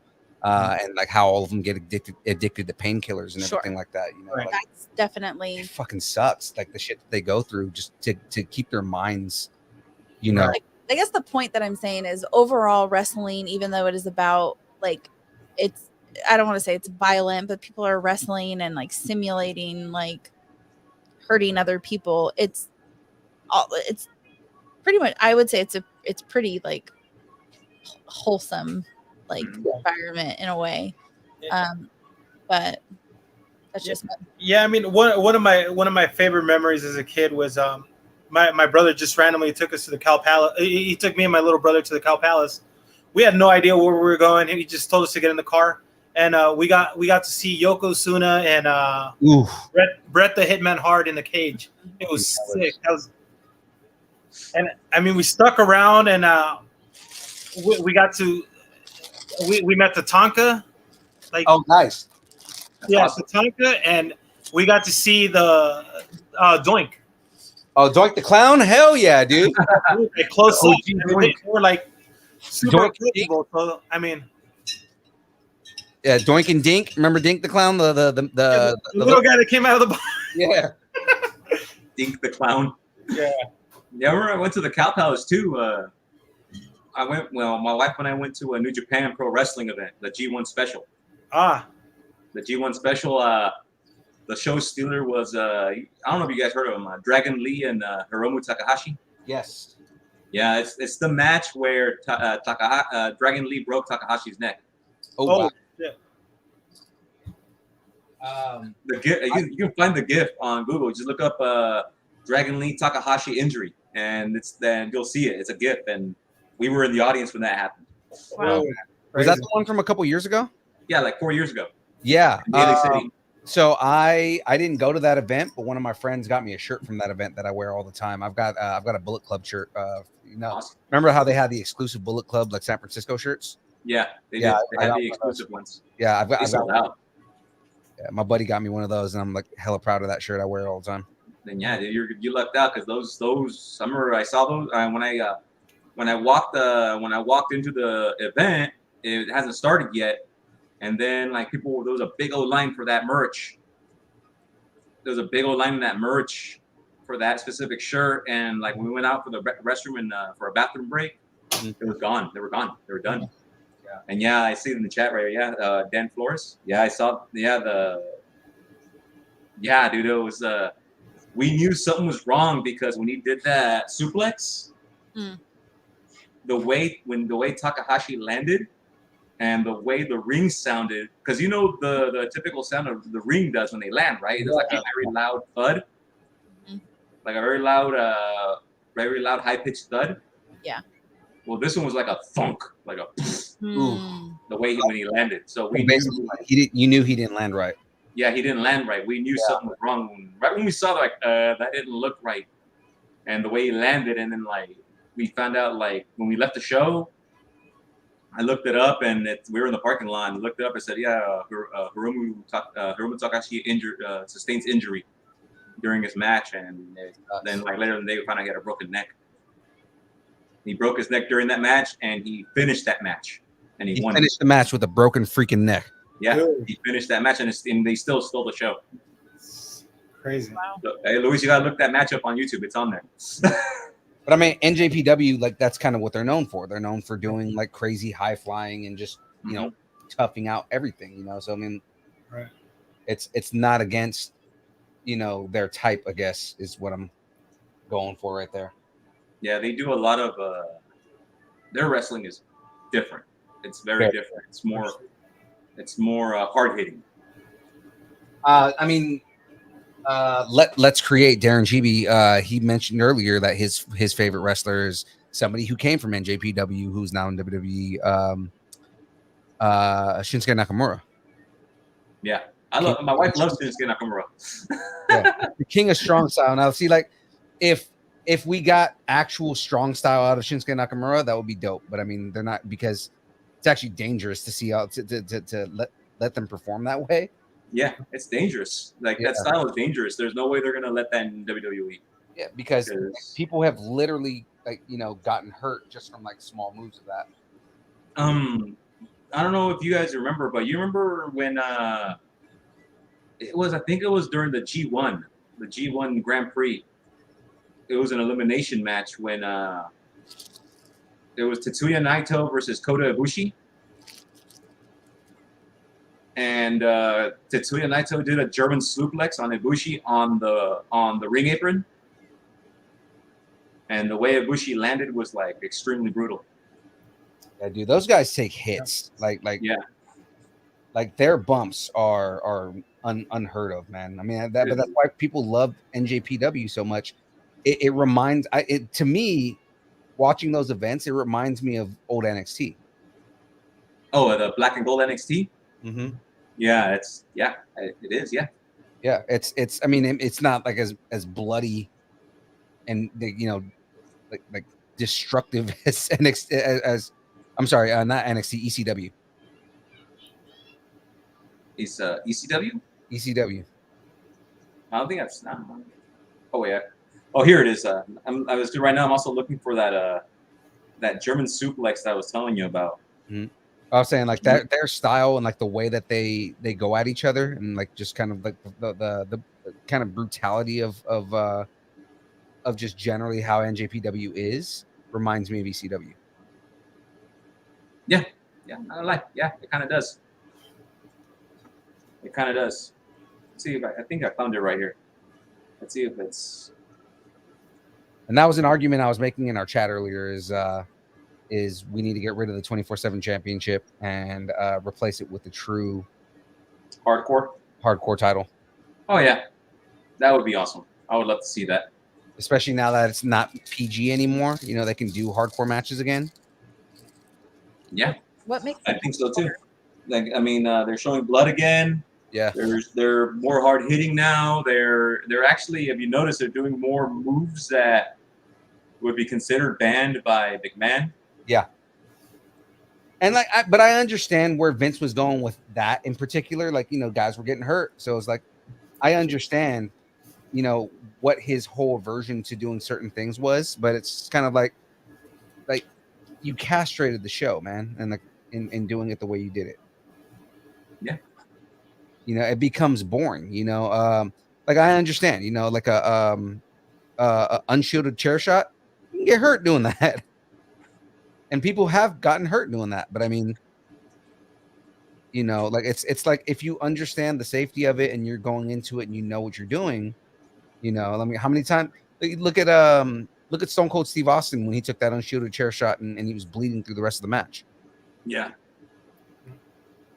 Or like, you remember when Sean Spears hit Cody Rhodes in the head with a chair? Yes. At Fyter Fest? Yes, I remember that because everybody freaked out that I think that was the first unshielded chair shot that they had on that show. Yeah, ever. And that was like the first one everyone's seen in like, what, a couple of years? Yeah, like it was, people were freaking out because it was like, was that an unshielded chair shot? Like, what the hell? Like, this is like, if to a lot of people, it was like, this is what NXT, or not NXT, this is what AEW is going to be, because if they're allowing unshielded chair shots, then we kind of know what we're going to expect out of this. Let's see. Yeah, I remember that too. Yeah, everyone freaked out because they were like, what they said. Well, it's because the reason why people were like kind of freaking out is because, you know, chair shots to the head has been banned by a bunch of promotions. Yeah. And here they come and they just went ahead and did that.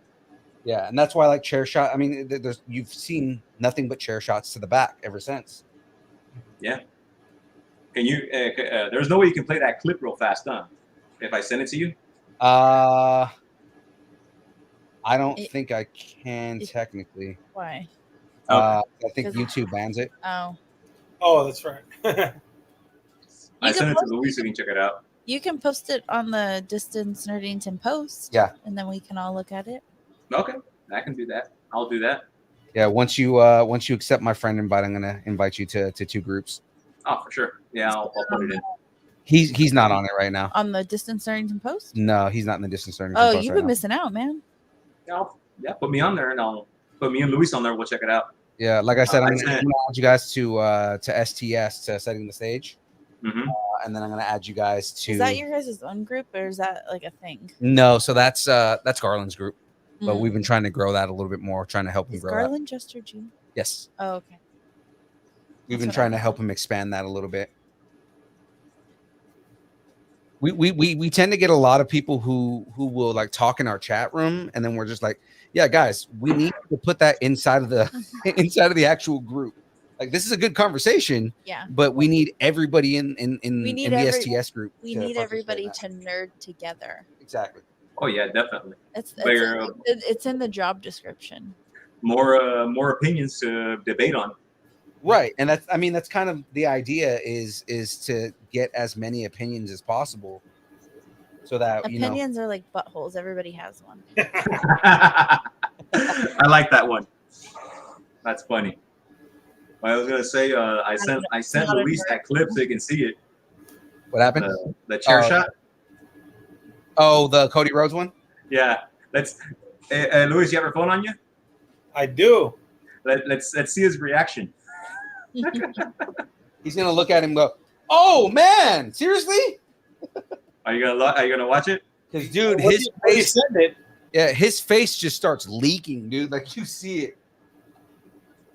Cody Rhodes, man, that dude's a trooper, man. Like, because you look at him when he Jackie was debating when we watched that match with him and it was Darby Allin. Well, not that one, but when we did WWE, when he came back, when he did the match against Seth Rollins, and we were talking, and when he tore his pec, Jackie was like, "No, he didn't really tear his pec. There's no way." Look, I gotta sign in to confirm my age. Yeah, oh my God. Jackie was like, "There's no way he tore his pec. Like, that has to be makeup." And I was like, "No, he seriously tore his pec," and he like kept going. Yeah, that thing was swollen. Yeah. It had no muscle definition. It was just like whoa. Yeah. Floppy muscle. Yeah, floppy muscle. Floppy muscle. Hey, Luis is watching the clip. Here we go. Wait, here we go. Hold on. Videos not age appropriate. Oh. Oh, I think we hit it at the same time. I know. Oh. Oh. Oh. I saw him go to the girl wrapping around Cody's head. Whoa. And you hear the concern in Jim's voice, right? Like, you know it's messed up when Jim Ross stops. That is nuts. So Eric, you gotta post this link. If you guys haven't seen this, you guys gotta see this. Like I said, you hear the concern in Jim Ross's voice, right? Like, Jim, yeah, for sure. Super somber when something actually happens. Did he? Right. Huh? Did he ever wrestle? Jim Ross? No, he's always been an announcer. Okay. Didn't think so. I want to see if I can find that German suplex with. I know it's in here somewhere. I just gotta find it. Jim Ross has always been a ring announcer, but he's. I mean, again, and you know this, and I'm not saying anything new right here, but considered the best ring announcer to ever do it. Mm-hmm. Is JR in the Hall of Fame already? JR? Yeah, he's in the Hall of Fame. Okay, good. Like that is a man that needs to forever be in the Hall of Fame. Yeah, I think he's still in there. I think now that Triple H is in charge, I think he's gonna mention JR in there now. Because who else? Oh no, Owen Hart. We don't have any control over because his wife doesn't want him in the Hall of Fame. Yeah, his wife doesn't want his name anywhere in WWE. Yeah.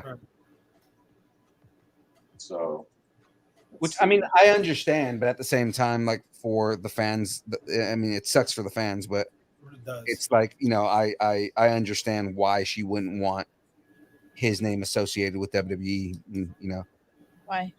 he died doing a stunt in WWE.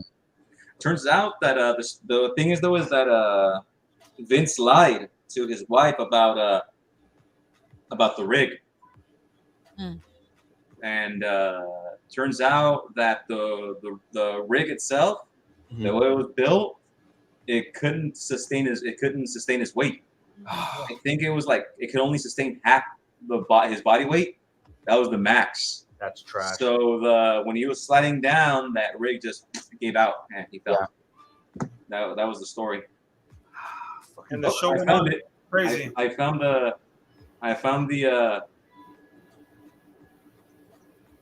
video. Which one? The one where Tetsuya Naito suplexes Kota Ibushi. I'm gonna send it to both. I'm gonna send it to the This Is Dirty. I'm sending it to Luis so you guys can see it. Let's see. I'm gonna put it on the This Is Dirty so that John can see it too. I'm gonna send it to Luis right now. Like Darren goes, I like Stone Cold Steve Austin and Andrea the Giant. Andrea the Giant. Andre the Giant. It Andre probably the Giant was was cool. auto-corrected. Even though he did it in all caps. Still. I'm sending it to Luis right now. Hmm? I said we're used to that. He always puts everything in all caps. No. Why are you screaming at me, Darren? Damn it. I have a tendency to use all caps when I'm spelling things that it's trying to autocorrect because it won't autocorrect it. Let's see. I just sent it to Luis right now. I sent it to you guys too, so you guys can set. It's Oh shh.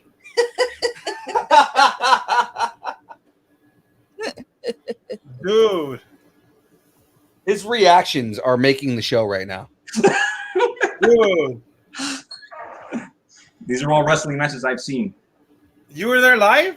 No. I saw this live on TV. Okay. It was like Which was the one where you stood where he broke his neck? I thought this for wasn't sure it. this guy has a broken neck. Oh, no, No, that this wasn't the one that I saw live. Dude. I'll let me Crazy. see. I'm gonna look up the one where let's see. Let me see if I can find it. I'm pretty sure. you changed You gotta see these, babe. finally changed the names on the soundboard. Things that make sense. Yeah. So you stop hitting Stop hitting what? so you stop hitting the wrong ones. Well, that's not why I hit the wrong ones. I hit the wrong ones because I'm agent. No, that's Synopsis. Can I do this one? Synopsis. When I do that by accident every time?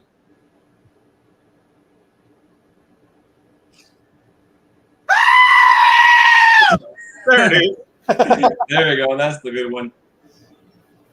I was telling him the story about why we have the goat on the soundboard. Oh, because of my mom. Yeah. Let's see. She likes to fall. She called me on Friday. Anytime my mom calls me, it's not good. And so I answer the phone on my watch at work. I'm like, hello, Jackie. I go, oh God, what happened? I fell. Okay. I think I broke my rib. Going to the doctor? What are you doing? All right, I sent Luis the one I saw live, the injury, the broken neck. Oh man. Every time I hear the word broken neck, all I can think of is Oh shit! That's the one I saw live. Is what's this?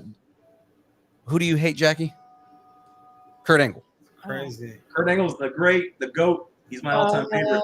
Jackie No, I hates hate Kurt Angle with a Angle. passion, Kurt and Angle's great. it's hate funny Kurt because I tell Angle. her all the time. I was like, yeah, he won a gold medal with a broken freaking neck.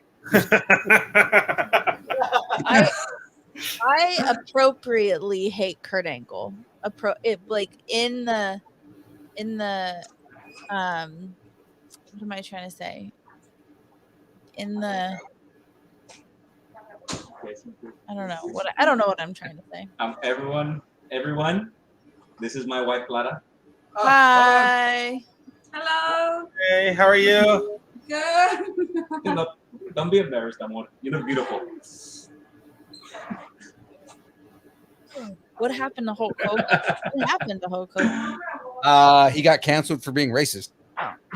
Who did? Hulk He Hogan? said, "What happened to Hulk Hogan?" It was like he got canceled for being racist. Yeah.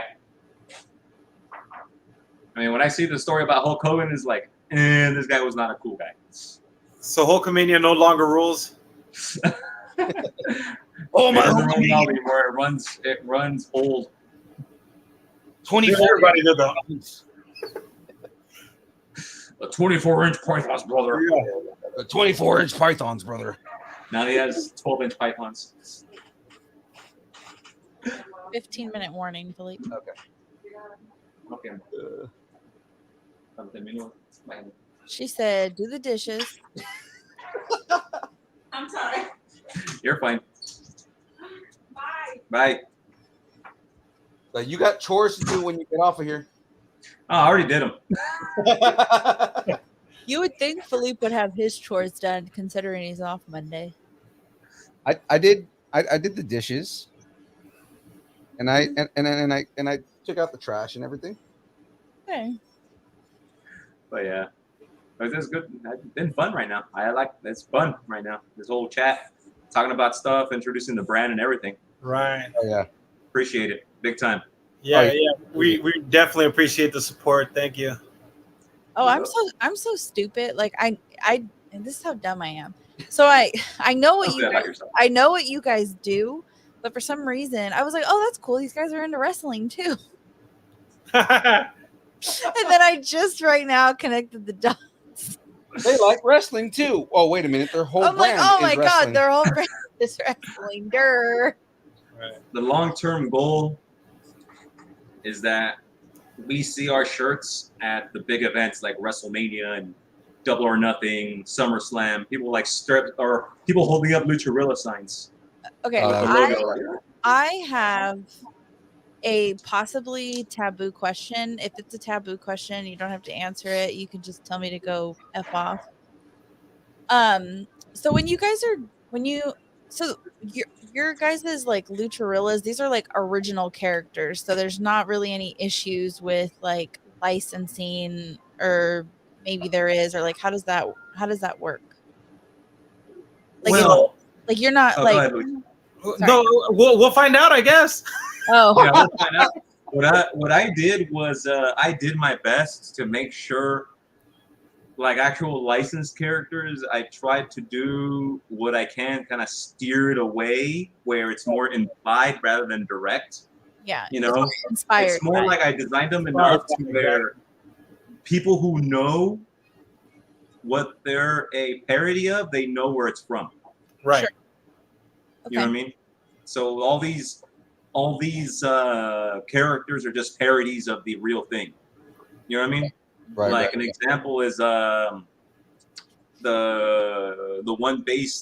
one that's a parody of Goku. You know, Right. I made sure that just by looking at him, at the gorilla, you know who the gorilla is a parody of, but there's nothing there that really says that's who he's based off of. Right. It's not Name- like, oh, that is Goku for sure. It is like, yeah, the way you design the character. Right. Yeah, the way I designed the character, people know who he's a parody of, and when I put the name, it's just Super Son Gorilla. Right.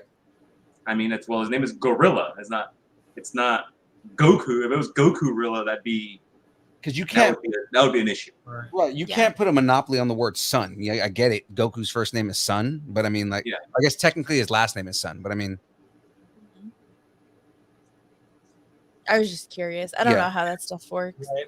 It's just a way to steer the character away from the real thing. You know what I mean? A lot of artists do that. Right. A lot of artists do that so that they can sell their work, and it's a little trick. They just it's like a loophole kind of. right, because it's a way to do it without it being like a copyright infringement. Exactly. That's how it is. I mean, we may get a C&D, but from the way it looks right now, like there's nothing on our characters that totally say that this is who it is. Right. Yeah. Right. Got But it. yeah. But like Louis said, like even like I also what Louis said, like we'll release it and see where it goes. Yeah. And it all comes from a place of love, and if we get a CND, then we comply. Yeah, Right. we comply. We can still sell the stock we have. We just can't make any more of it. Right. Right. Mm. Like we have a stock of like the Goku ones. We can still sell them. It's just we can't produce any more to sell. We have to take once we sell out. We have to take them off the shop. You know what I mean? Yeah. They have bigger fish to fry. Yeah. They do. I mean, you go to Mexico in the little remates and you see all these bootleg Dude. shirts of those properties. Bootleg toys, dude. Like, how many bootleg toys do you see at the pulgas, man? Oh, Why don't dude. you bootleg Legos? Why don't I don't know if they make bootleg Legos. Oh, well, well, well, they yeah. do. You got me a bootleg Lego. How? Where? I like that. No, and I haven't made it yet, but the Pac-Man one. Oh, okay. Yeah. Not really a Pac-Man. It's like a pixel It's supposed to be like Pixel Monsters, what it's called. monster. Yeah. But that's technically bootleg Lego. Did Philippe tell you guys that we got a Friends logo? A Friends logo, you say? I said logo, but I meant to say Lego. We got a Friends kit. A Friends kit, We got the apartment. like from Friends. Which apartment? It's both of them. It's all It's Oh both. no, the dude. Yeah, it's like a, what do you call it? Like a, not an aerial, but yeah, you build it and it's both the That's so cool. I think I've seen the entire series at least. How many times have we watched it, babe? Beginning to end? Maybe 4 times? 4 or 5 Same. times? Same. When it was on Netflix, it's what me and my wife and I watched every time we had dinner or had breakfast. Yeah. My wife has 2 Central Perk mugs up there that she's never used. The nice oversized ones. Yeah. We love that show. I will. So funny. It's just All I'll say about it is somebody left it behind somewhere, and I snagged it. finders They're keepers. lost. It might Finders be keepers. missing some pieces, but we'll find out. Here's a question: which character reminds you most of yourself? From Friends? Oh Yeah. God, I'm definitely. I don't identify with any of the girls. I'm gonna tell you that right now. I'm probably like I'm a little bit of like Joey and a little bit of Chandler. I'm Phoebe. Funny, I was gonna say Chandler. My wife is Phoebe, apparently. Okay. Is she saying that she's not the smartest and she Hey. Phoebe is not the smartest, I'm sorry. No, she is. She's just a hippie. She's a Virgo. She's quirky. Quirky. That's, Phoebe's Her so words hilarious are mine. because Phoebe's so hilarious because it's funny because she says the most outlandish thing, but yet when you look into the stuff that she talks about, she makes a lot of sense. Yeah. When you look into like the kind of spirituality things Right. that she always preached and all that stuff, they make a lot of sense. It's weird. I mean, I looked into that stuff, and it makes sense. She's pretty And hardcore. when it came to characters, like my younger self, like when I first met Luis, I was more Chandler. I was more Monica. Remember that So shit? that's why you guys get along so well, is because Monica and Chandler. Right? It must have been. What, side of the year, 2 years running, man. Remember that? Oh yeah, I remember that. You got Oh, like wow. manager of the year 2 or 3 years in a row. Yeah. Did you guys work at like Best Buy? No, we worked in a car wash. Yeah, Oh. we worked for a car wash that was here in the Lake area called Prime Shine, but now they got bought out by Mr. Car Wash. Yeah. So we ran a series facility, and they sent me over there because it was Little Mexico, and everybody was stealing and doing this and doing that. I'm like, okay, cool. I ended up hiring Eric, Javi, and Dave first day. All of them reached management at some tier. Mhm. And I was questioned because I hired 3 people same day. Do you hire anybody that comes through the door? I mean, fast forward a year later, each of them was in a management role, and we had one side of the year, 2 or 3 years Mm. in a row. So That's why. Well, you were one of the biggest reasons why Bumbox grew so fast. I'm just looking at Daniel the chat. Flores Oh yeah. is asking what part of the Bay Area are you guys located? Because he's in Oakland. I thought Eric, I thought you were up here. No. I live in Ceres in the Central Valley. Luis is the one from the Bay Area. That's CERES, right? Yeah, CERES. It's I think that's where we're- Linda lives. we're an hour 15 minutes south of Sacramento. Yeah, his mom's friend lives there. Oh, right? Yeah, Okay, cool. yeah, because that's why I know how it's spelled. I'm not a weirdo. I had to send an invite to her, and that's why I Yeah, remember. that's where I live. Luis is a guy from the Bay Area. yeah, Oh. I lived the first 10 years of my life in Redwood City. Then the next 10 was East Palo Alto, and then I moved to Stockton. Been here my entire adult life. Oh wow. Yeah. I think we're gonna go over a little bit today on this episode, just because this last little bit that I have is Optimus's head, and I kind of want to do this. So, Yeah. but if you guys can see right here, I've got his arms done, front part of his chest, his legs are done. He's starting to look like Optimus Prime. Hmm. Like I said, I kind of got excited when I looked at the piece right here, and I was like, Optimus's head. All right, we're going over a little bit. I don't want to wait till next week to do his head. We're all too invested. We got to see the head. And the conversation Yep, is the head. yeah, like the conversation is good anyway, so it's not like we're, Okay, Mr. Obvious. You didn't have to make that. Quick! I gotta play something for the head. Don't put it on yet. Hang on. Still building. I'm still building it. You're fine, man. He's still assembling. Okay. When you're ready, let me know. I will let you know as soon as it's ready to go on this head. I imagine it's going to be some kind of like Optimus quote. Be like what does he say? I'm ready for bed. That's what he says. Life is what does he say? Life is the right of all sentient beings. All right. When you're ready, I'm ready. I'm ready when you are. I gotta play this when you're done assembling the head. Like, here it comes. That's what I was saying. Like, is it one of his quotes? No. Okay. Is it the theme song for Heat? Spark. The All Spark. When it comes to Optimus Prime, dude, Peter Cullen is the one who's. Oh yeah, 100 by 100%. far.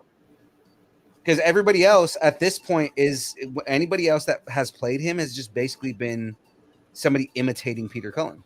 Yeah, he's the one true Optimus Prime. Whenever I imagine Optimus Prime, there's no other voice actor that can do it. Mhm. And whenever that's why I think, to me, in my opinion, Transformers Prime is the best series of Transformers I've seen. Prime, that's the new one, right? The one that came out in like 2010. Yeah, that's the one where they kind of like meshed the movies with the series, right? And they kind of like told a bunch, like they basically like told they told a bunch of the stories that they weren't telling in the movies that everybody wanted. In a way, yeah, but they still like kept the whole they still kept G1 elements into it. Like Right. Frank Welker was Megatron. Oh, Welker actually played Megatron in that? Yeah, Welker played Megatron in Transformers Prime. Yeah, because I know. Brought up the voice a little bit more. Yeah, because I know Welker played him. He played Galvatron in the movies. Galvatron was Leonard Nimoy. No, but I mean, not in the original movie. in the live action movies. Oh, okay. Yeah, I know that. That's pretty cool. Welker played Galvatron, and he played what's his face? Soundwave. Nice. Well, yeah, he was Played Soundwave. he was always the actor for Soundwave. Yeah, he played Soundwave in the cartoons too. Yep. He played Soundwave in the cartoons. Steve Bloom did a good job as Starscream, that's for sure. Yeah, I know a lot of people were upset because Welker didn't play Megatron in the first place. And Yeah, it was Agent Smith. yeah, What's his name? Hugo Weaving. Hugo Weaving, yeah, and I understand why they went with Hugo Weaving, because like he has this menacing voice, and the way that they made him look, it made sense. You know, like Welker's voice, as iconic as it is, was very cartoony. Mm-hmm. They wanted something that was like, you know, this is gonna scare the shit out of me, kind of thing, right? So, you know, like I mean, his voice was very, like, it was very scary the way that he played the character. Cam Smith in the chat said, "Have you ever seen the video of Peter doing a conversation between Optimus and Eeyore? That Peter Pan? Peter Cullen. Oh, Peter Cullen. Okay, sorry. I don't know why I thought Peter Pan. I thought because if it was Eeyore, it must be Peter Pan. No, because Peter Cullen also played Eeyore, so that's the whole. Yeah, he played Eeyore also. Yeah. Oh, okay. I haven't seen that one. I love seeing actors take two of their characters and make a conversation between two of them. You know what? Here's another trivia. He played Koran in the 80s version of Voltron. Yes. That was Peter Cullen. Welker has played everything though. Like if we're talking about like somebody who has like the most range ever, Frank Welker, not only did he play every villain in the 80s and every cartoon you know, but he was also, up until like maybe a couple years ago, he played Freddy in every iteration of Scooby-Doo. He always did. The Scoob animated movie, that's the only one he didn't do the voice of Freddy. Right. And that's That what was I'm the saying, only one. up until a couple years ago, right? Like he has played Fred since the 60s, dude. Yep. And he still plays Fred to this day in the TV cartoons, series. yeah. He still does. And there was a point of time where Frank Welker was the richest actor in Hollywood. Right. He had the highest net worth. Well, Welker is still considered one of the all-time greats as far as voice acting goes. Yep. You can't beat Mel Blanc though. I mean, he comes close when it comes to like somebody who's the like you know, with the amount of voices that he does. Mm-hmm. Yeah, Mel Blanc, just the amount of characters he did was ridiculous. Mel Blanc, yep. He played all the Looney Tunes in the 50s, 40s, and 50s, and 60s. I saw a ton of Mel Blanc records. That's a side hustle we have. We sell on eBay. So we sell a ton of those. Anytime we come across them. The Mel Blanc ones? Yeah. So like they sell really well or what? Yeah. They sell quick. They don't sell for a lot of money, but they sell quick. Yeah, Mel Blanc is he's a treasure. Like, like whenever I see anything that's to do with Mel Blanc, like it's like, dude, I hear his voice is that you can't tell it's him. Like Frank Welker, you could tell it's him. Right. Because that's the thing is, you know, when it's Welker, right? Like when every time I hear Welker's voice, I know it's Welker. Yeah, it doesn't matter what range he uses, you know it's him. Right. Except for like even when he does his creatures, right? Because he does like, again, every weird talking animal from the 90s was Frank Welker. He played a boo. He played Bronx on the Gargoyles. He played all the animals that didn't talk in like the old Warner Brothers cartoons in the 90s. Right. And then he also played in Aladdin too. He also played the Cave of Wonders. Yeah. He did. Every time you guys say Welker, I think you're talking about Lawrence Welk, which is like way beyond your guys' time. And now we're talking about Frank Welker, who did like a variety show back in like the 60s. That's the only Welk I'm familiar with. That's Jackie's wealth of knowledge. She'll tell us about somebody from the 50s. Oh goodness gracious. Where are we at on this head? I think I have his head down. His eyes seem a little weird. I don't know if this is the way it's supposed to look. We still love him. What's wrong with his eyeballs? I don't know. They feel a little off. Like there should be a little more covering it. Let me see. Oh, like there's another piece. Yeah, but it doesn't look like it though when I'm looking Okay. down at this. Have you said? All right, so I'm about to put his head on his body. All right, here we go. Let's see. What does everybody want? Head.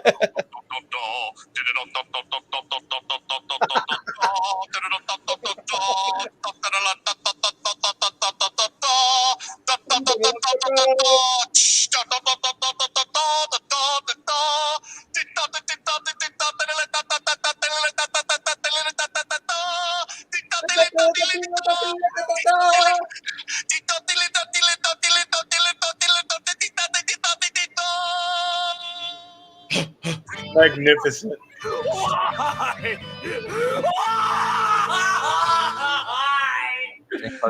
That was beautiful. Oh, that was Tear in my good. eye. Awesome. If you didn't know what that was, Jackie, I get it. you didn't. Okay, that is there's this episode of SpongeBob where they are showing off, or no, it's like a training video. For the Krabby Patty. Yeah, for the Krabby Patty, they're like showing them how to do it. So the entire episode, they've been like teasing that we're going to show you how to do the how to make a Krabby Patty, but first sanitation, or like it's like a work video, right? And at the end, when it's time to learn how to do the Krabby Patty, that's what happens, and it's like slowly coming into frame. And then as soon as he gets ready to talk about how to build a Krabby Patty, cut to the end of the episode. The secret ingredient is. The secret ingredient is, and then it cuts to the end. And that's the end of the episode. They were such geniuses with that show. I love the first couple of seasons of SpongeBob. Oh yeah. And it's still going on. When will it end? It's not as good because the guy who created SpongeBob passed away. But Yeah. okay, so the only thing now before we hop off here, I know how. Go Power Rangers. I'm trying to see. I'm sure there's like a thing here that shows you how to transform them, because the next couple of bags here are his weapons. So they have like the energon and all that kind of stuff, and then like the energon and like his weapons and everything. Oh, right here. Okay, so Energon is the source of all their energy. right, It's their food and whatever they use for their weapons. right. Okay, so this comes up. His head comes down.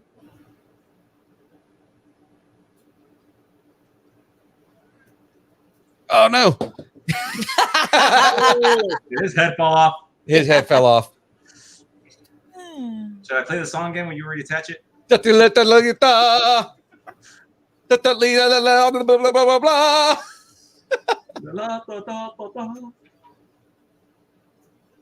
I'm trying to do this without breaking him, so it's like it is made out of Lego. So oh my god! Every time I take one to work, a piece falls off.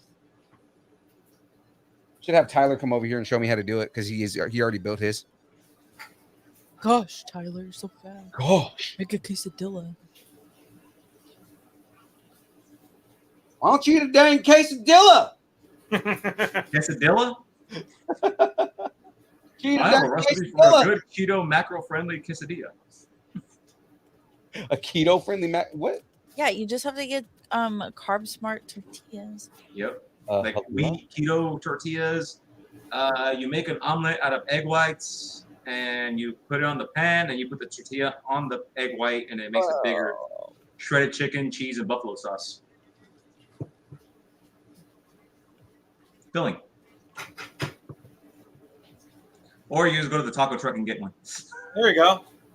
Shortcut. Yep. Like, oye, primo, dame una quesadilla con todo, por favor, de asada.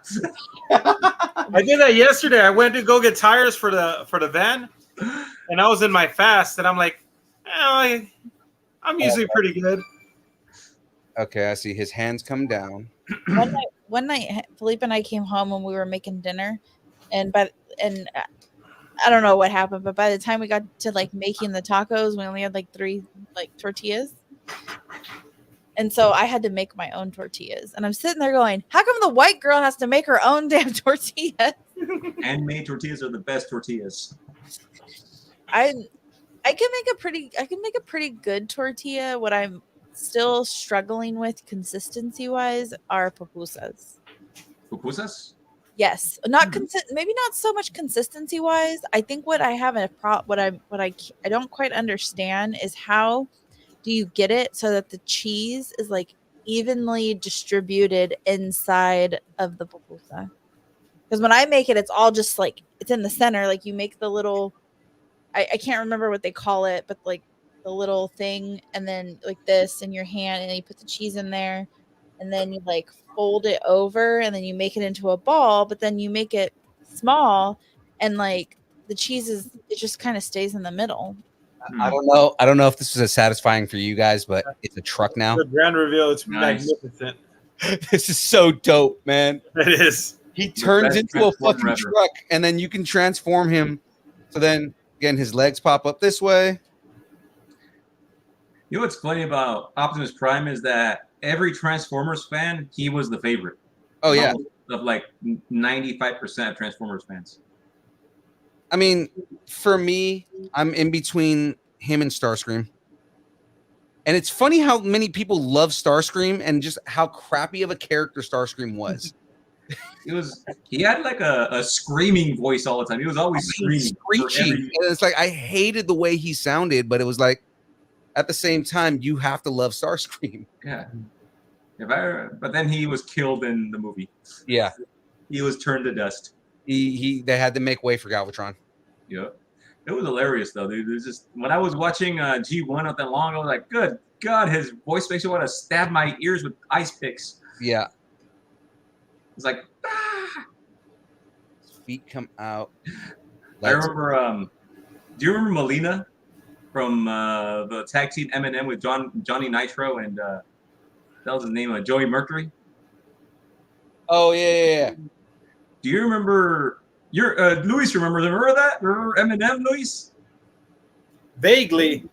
They were. Remember you and I we were watching SmackDown, me and you. When they made their debut.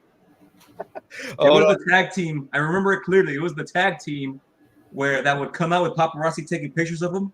Yeah. Using the fur coats. Yeah, I remember that. Yeah, I remember like we were watching. I remember I was watching with my buddy Shannon. Oh, Shannon. How's Shannon? I haven't talked to Shannon's him. doing good, dude. He's doing good. He's still living in Italy, doing his thing. We got to bring him back. Yeah, we do got to bring him back. We'll bring him on for the next show.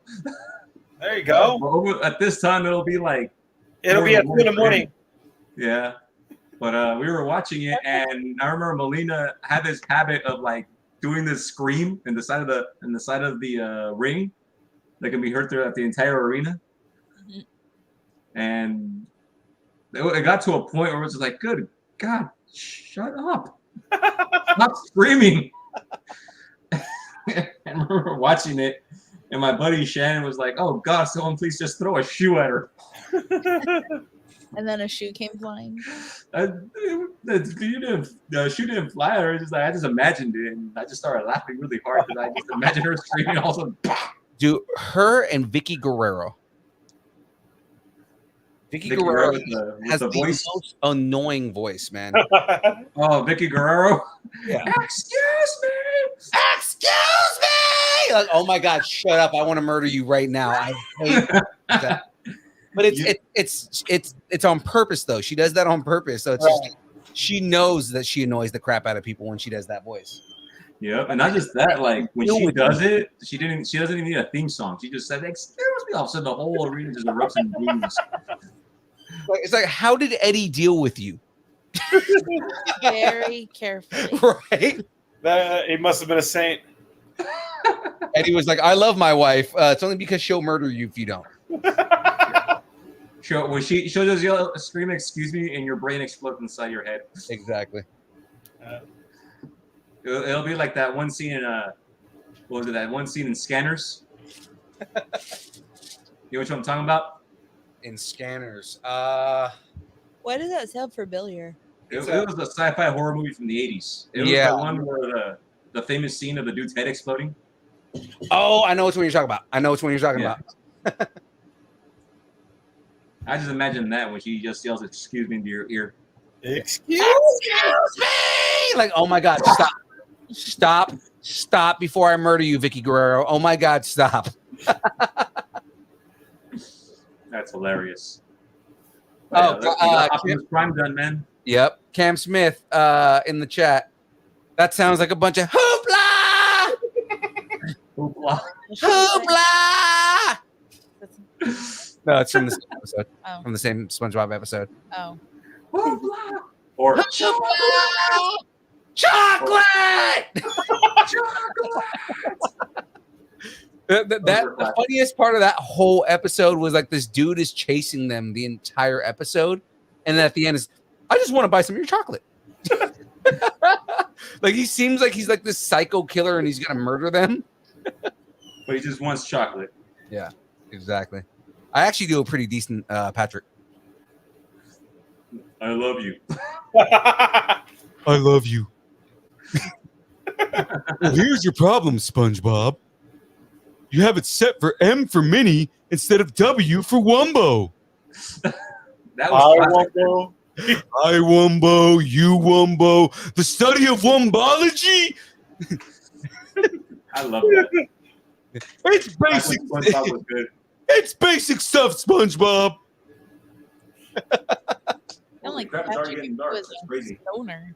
Patrick is a stoner. I'm pretty sure he lives. I mean, he sleeps all day. Yeah, he's pretty much high all the time. Like the only time he wakes up is like to go to the Krusty Krab and get a burger and doesn't know what to order. Like one thing on the menu and doesn't know what to order.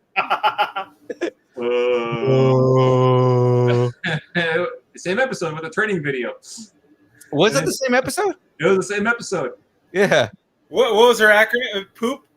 People order our patties. Order our patties. Oh man. Like, might I suggest a Krabby Patty? Yeah, one Krabby Patty, please. Oh, one Krabby Patty, please. Will that be for here to go? Oh no. And he starts hitting his head on the register. I love that part.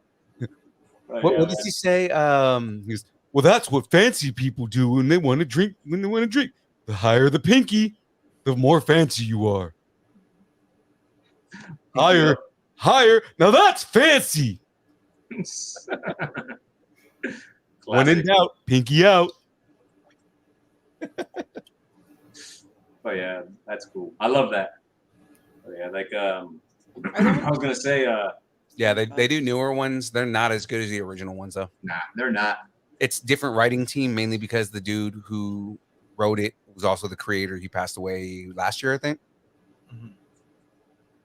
Remember that guy at the flea market said?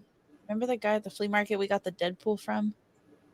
Remember he said he went to college with that guy. Oh, that's right. His roommate His or roommate, something. yeah. And then his name was Patrick. Is mayonnaise an instrument? I can also I can't really do SpongeBob's voice. Like I can do like small things, but I can do his laugh. And the only reason is because I watched I'm forgetting the actor's name, but I watched him do it one time. Yeah, Tom Kenny. Tom Kenny, exactly. You know, like it's really easy to do his laugh because all you have to do is you know. That dude is like a big range too. Oh, dude! Like I look out for his voice now. Like he does so many characters on Rick and Morty. It is ridiculous, man. My favorite one's Squanchy of all time. What are you squanching? Like I love Squanchy so much. I haven't seen Rick and Morty since like season 2. Oh man! So. And then I think that was the end of season 2. What does Morty say? He goes, "What's squanching my squanches?" And he's like, "You can't say that. Only I can say that." That's funny. Yeah. But yeah, man. What was I gonna say? Ah, damn it! I forgot what I was gonna say. I gotta get going right now in a little bit. Yeah, I mean we're pretty much up, man. So I mean, we just been kind of like conversing at this point. All right, let's do our pluggables, And everyone. that's exactly what I was going to say. So, guys, And give me your girls. pluggables. I need your pluggables here real quick. Anything you guys want to plug, anything you want to say. Now's your time to do it. Let's go. We'll start here with Eric. September 16th is the launch day of Lucharillas. We'll have everything ready. No more delays. Are you sure? No more delays. Our artwork is all done. Artwork's all done. Yep. Everything's all done. We're ready to get we're building the website right now, and then by the time it comes, done. Okay. And where can everybody find you, man? Lucharillas.com. When we're done, we'll be updating the Instagram regularly. What about if anybody wants to catch your personal artwork? Oh, my personal artwork is _Illustrations. That's my art page right there. And I don't really post as much as I used to because I've been working on so many other projects at the same time. Like I'm working on a children's book, I'm working on a magazine, I'm working on just a bunch of different stuff. It's insane. I've just been and plus working a full-time job too. It's a lot of stuff to do. Oh yeah, absolutely. Mm-hmm. All right, Luis. Oh yeah, I know. Trust me, I know. Full-time job here too. Luis, give me any pluggables, man. Anything aside from Lucharillas, unless you want to just We want to elaborate on Lucharillas. We want to grow our following. We want to make sure that we get to that 200 before launch date. We are doing the giveaway, so want to remind everybody of that. It's been a blast. Thank you guys. Absolutely, man. Is there anywhere on social media people can find you if they want to find out more about anything? I'm actually not active on social media at all, other than the Lucharillas site, so the Lucharillas IG. Good There you for go. you. I know, right? So definitely, guys, follow Luis and follow Eric on at Lucharillas. Is it just Lucharillas? Just Lucharillas. Yeah, Yep. at Lucharillas, guys. Yeah. The stuff that they post on there, all the artwork and everything like that is awesome. You guys got to check them out. So outside of that, of course, La Jack. Oh, hi, I'm Jackie. So I went live on my Instagram, and then Did you? Well, not live, but like I unmade it private. And then some things happened that I went private again. So I don't really have an Instagram. If you really need to get a hold of me, you can always contact Philippe.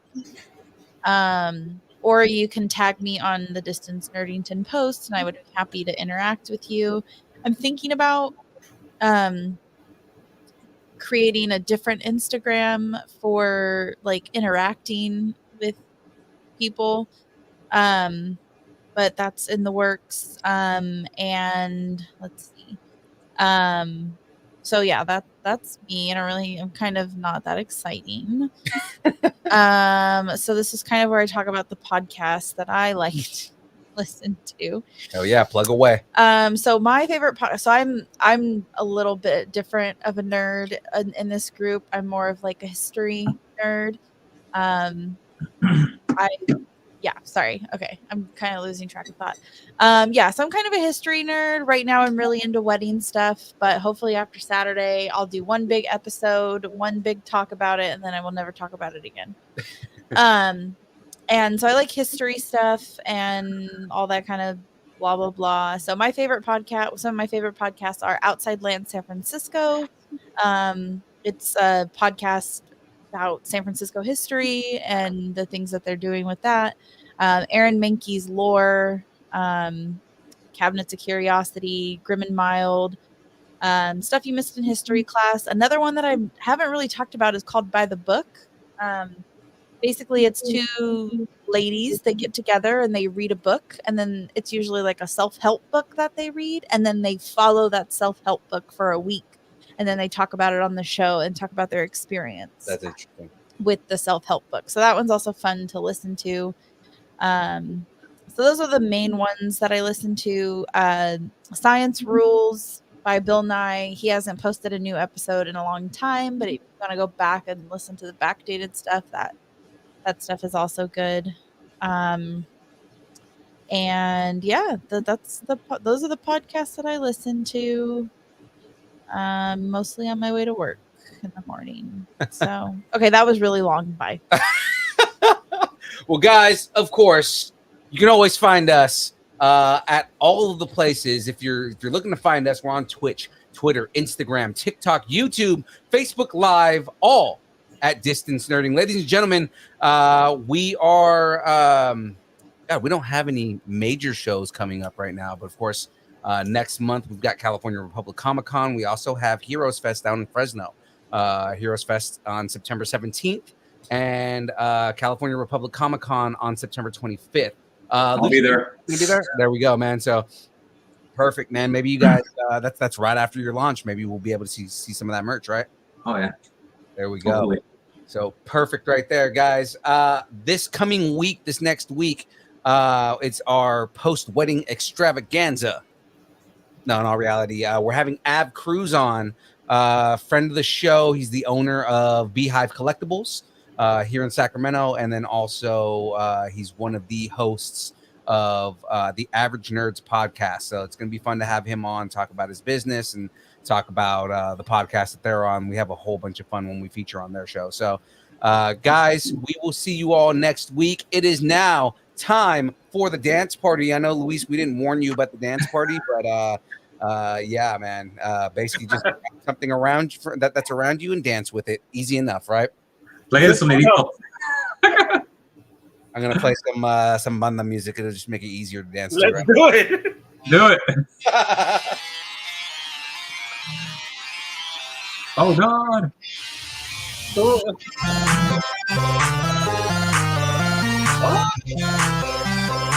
Goku Black, okay.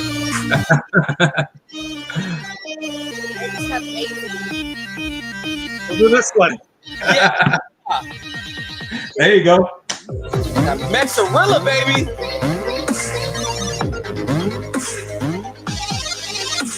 Oh, amazing, adorable.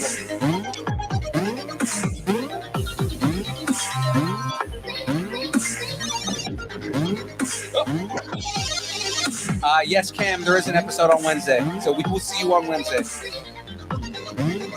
Ooh, pop figures. When you pop yourself, right? It's me and James.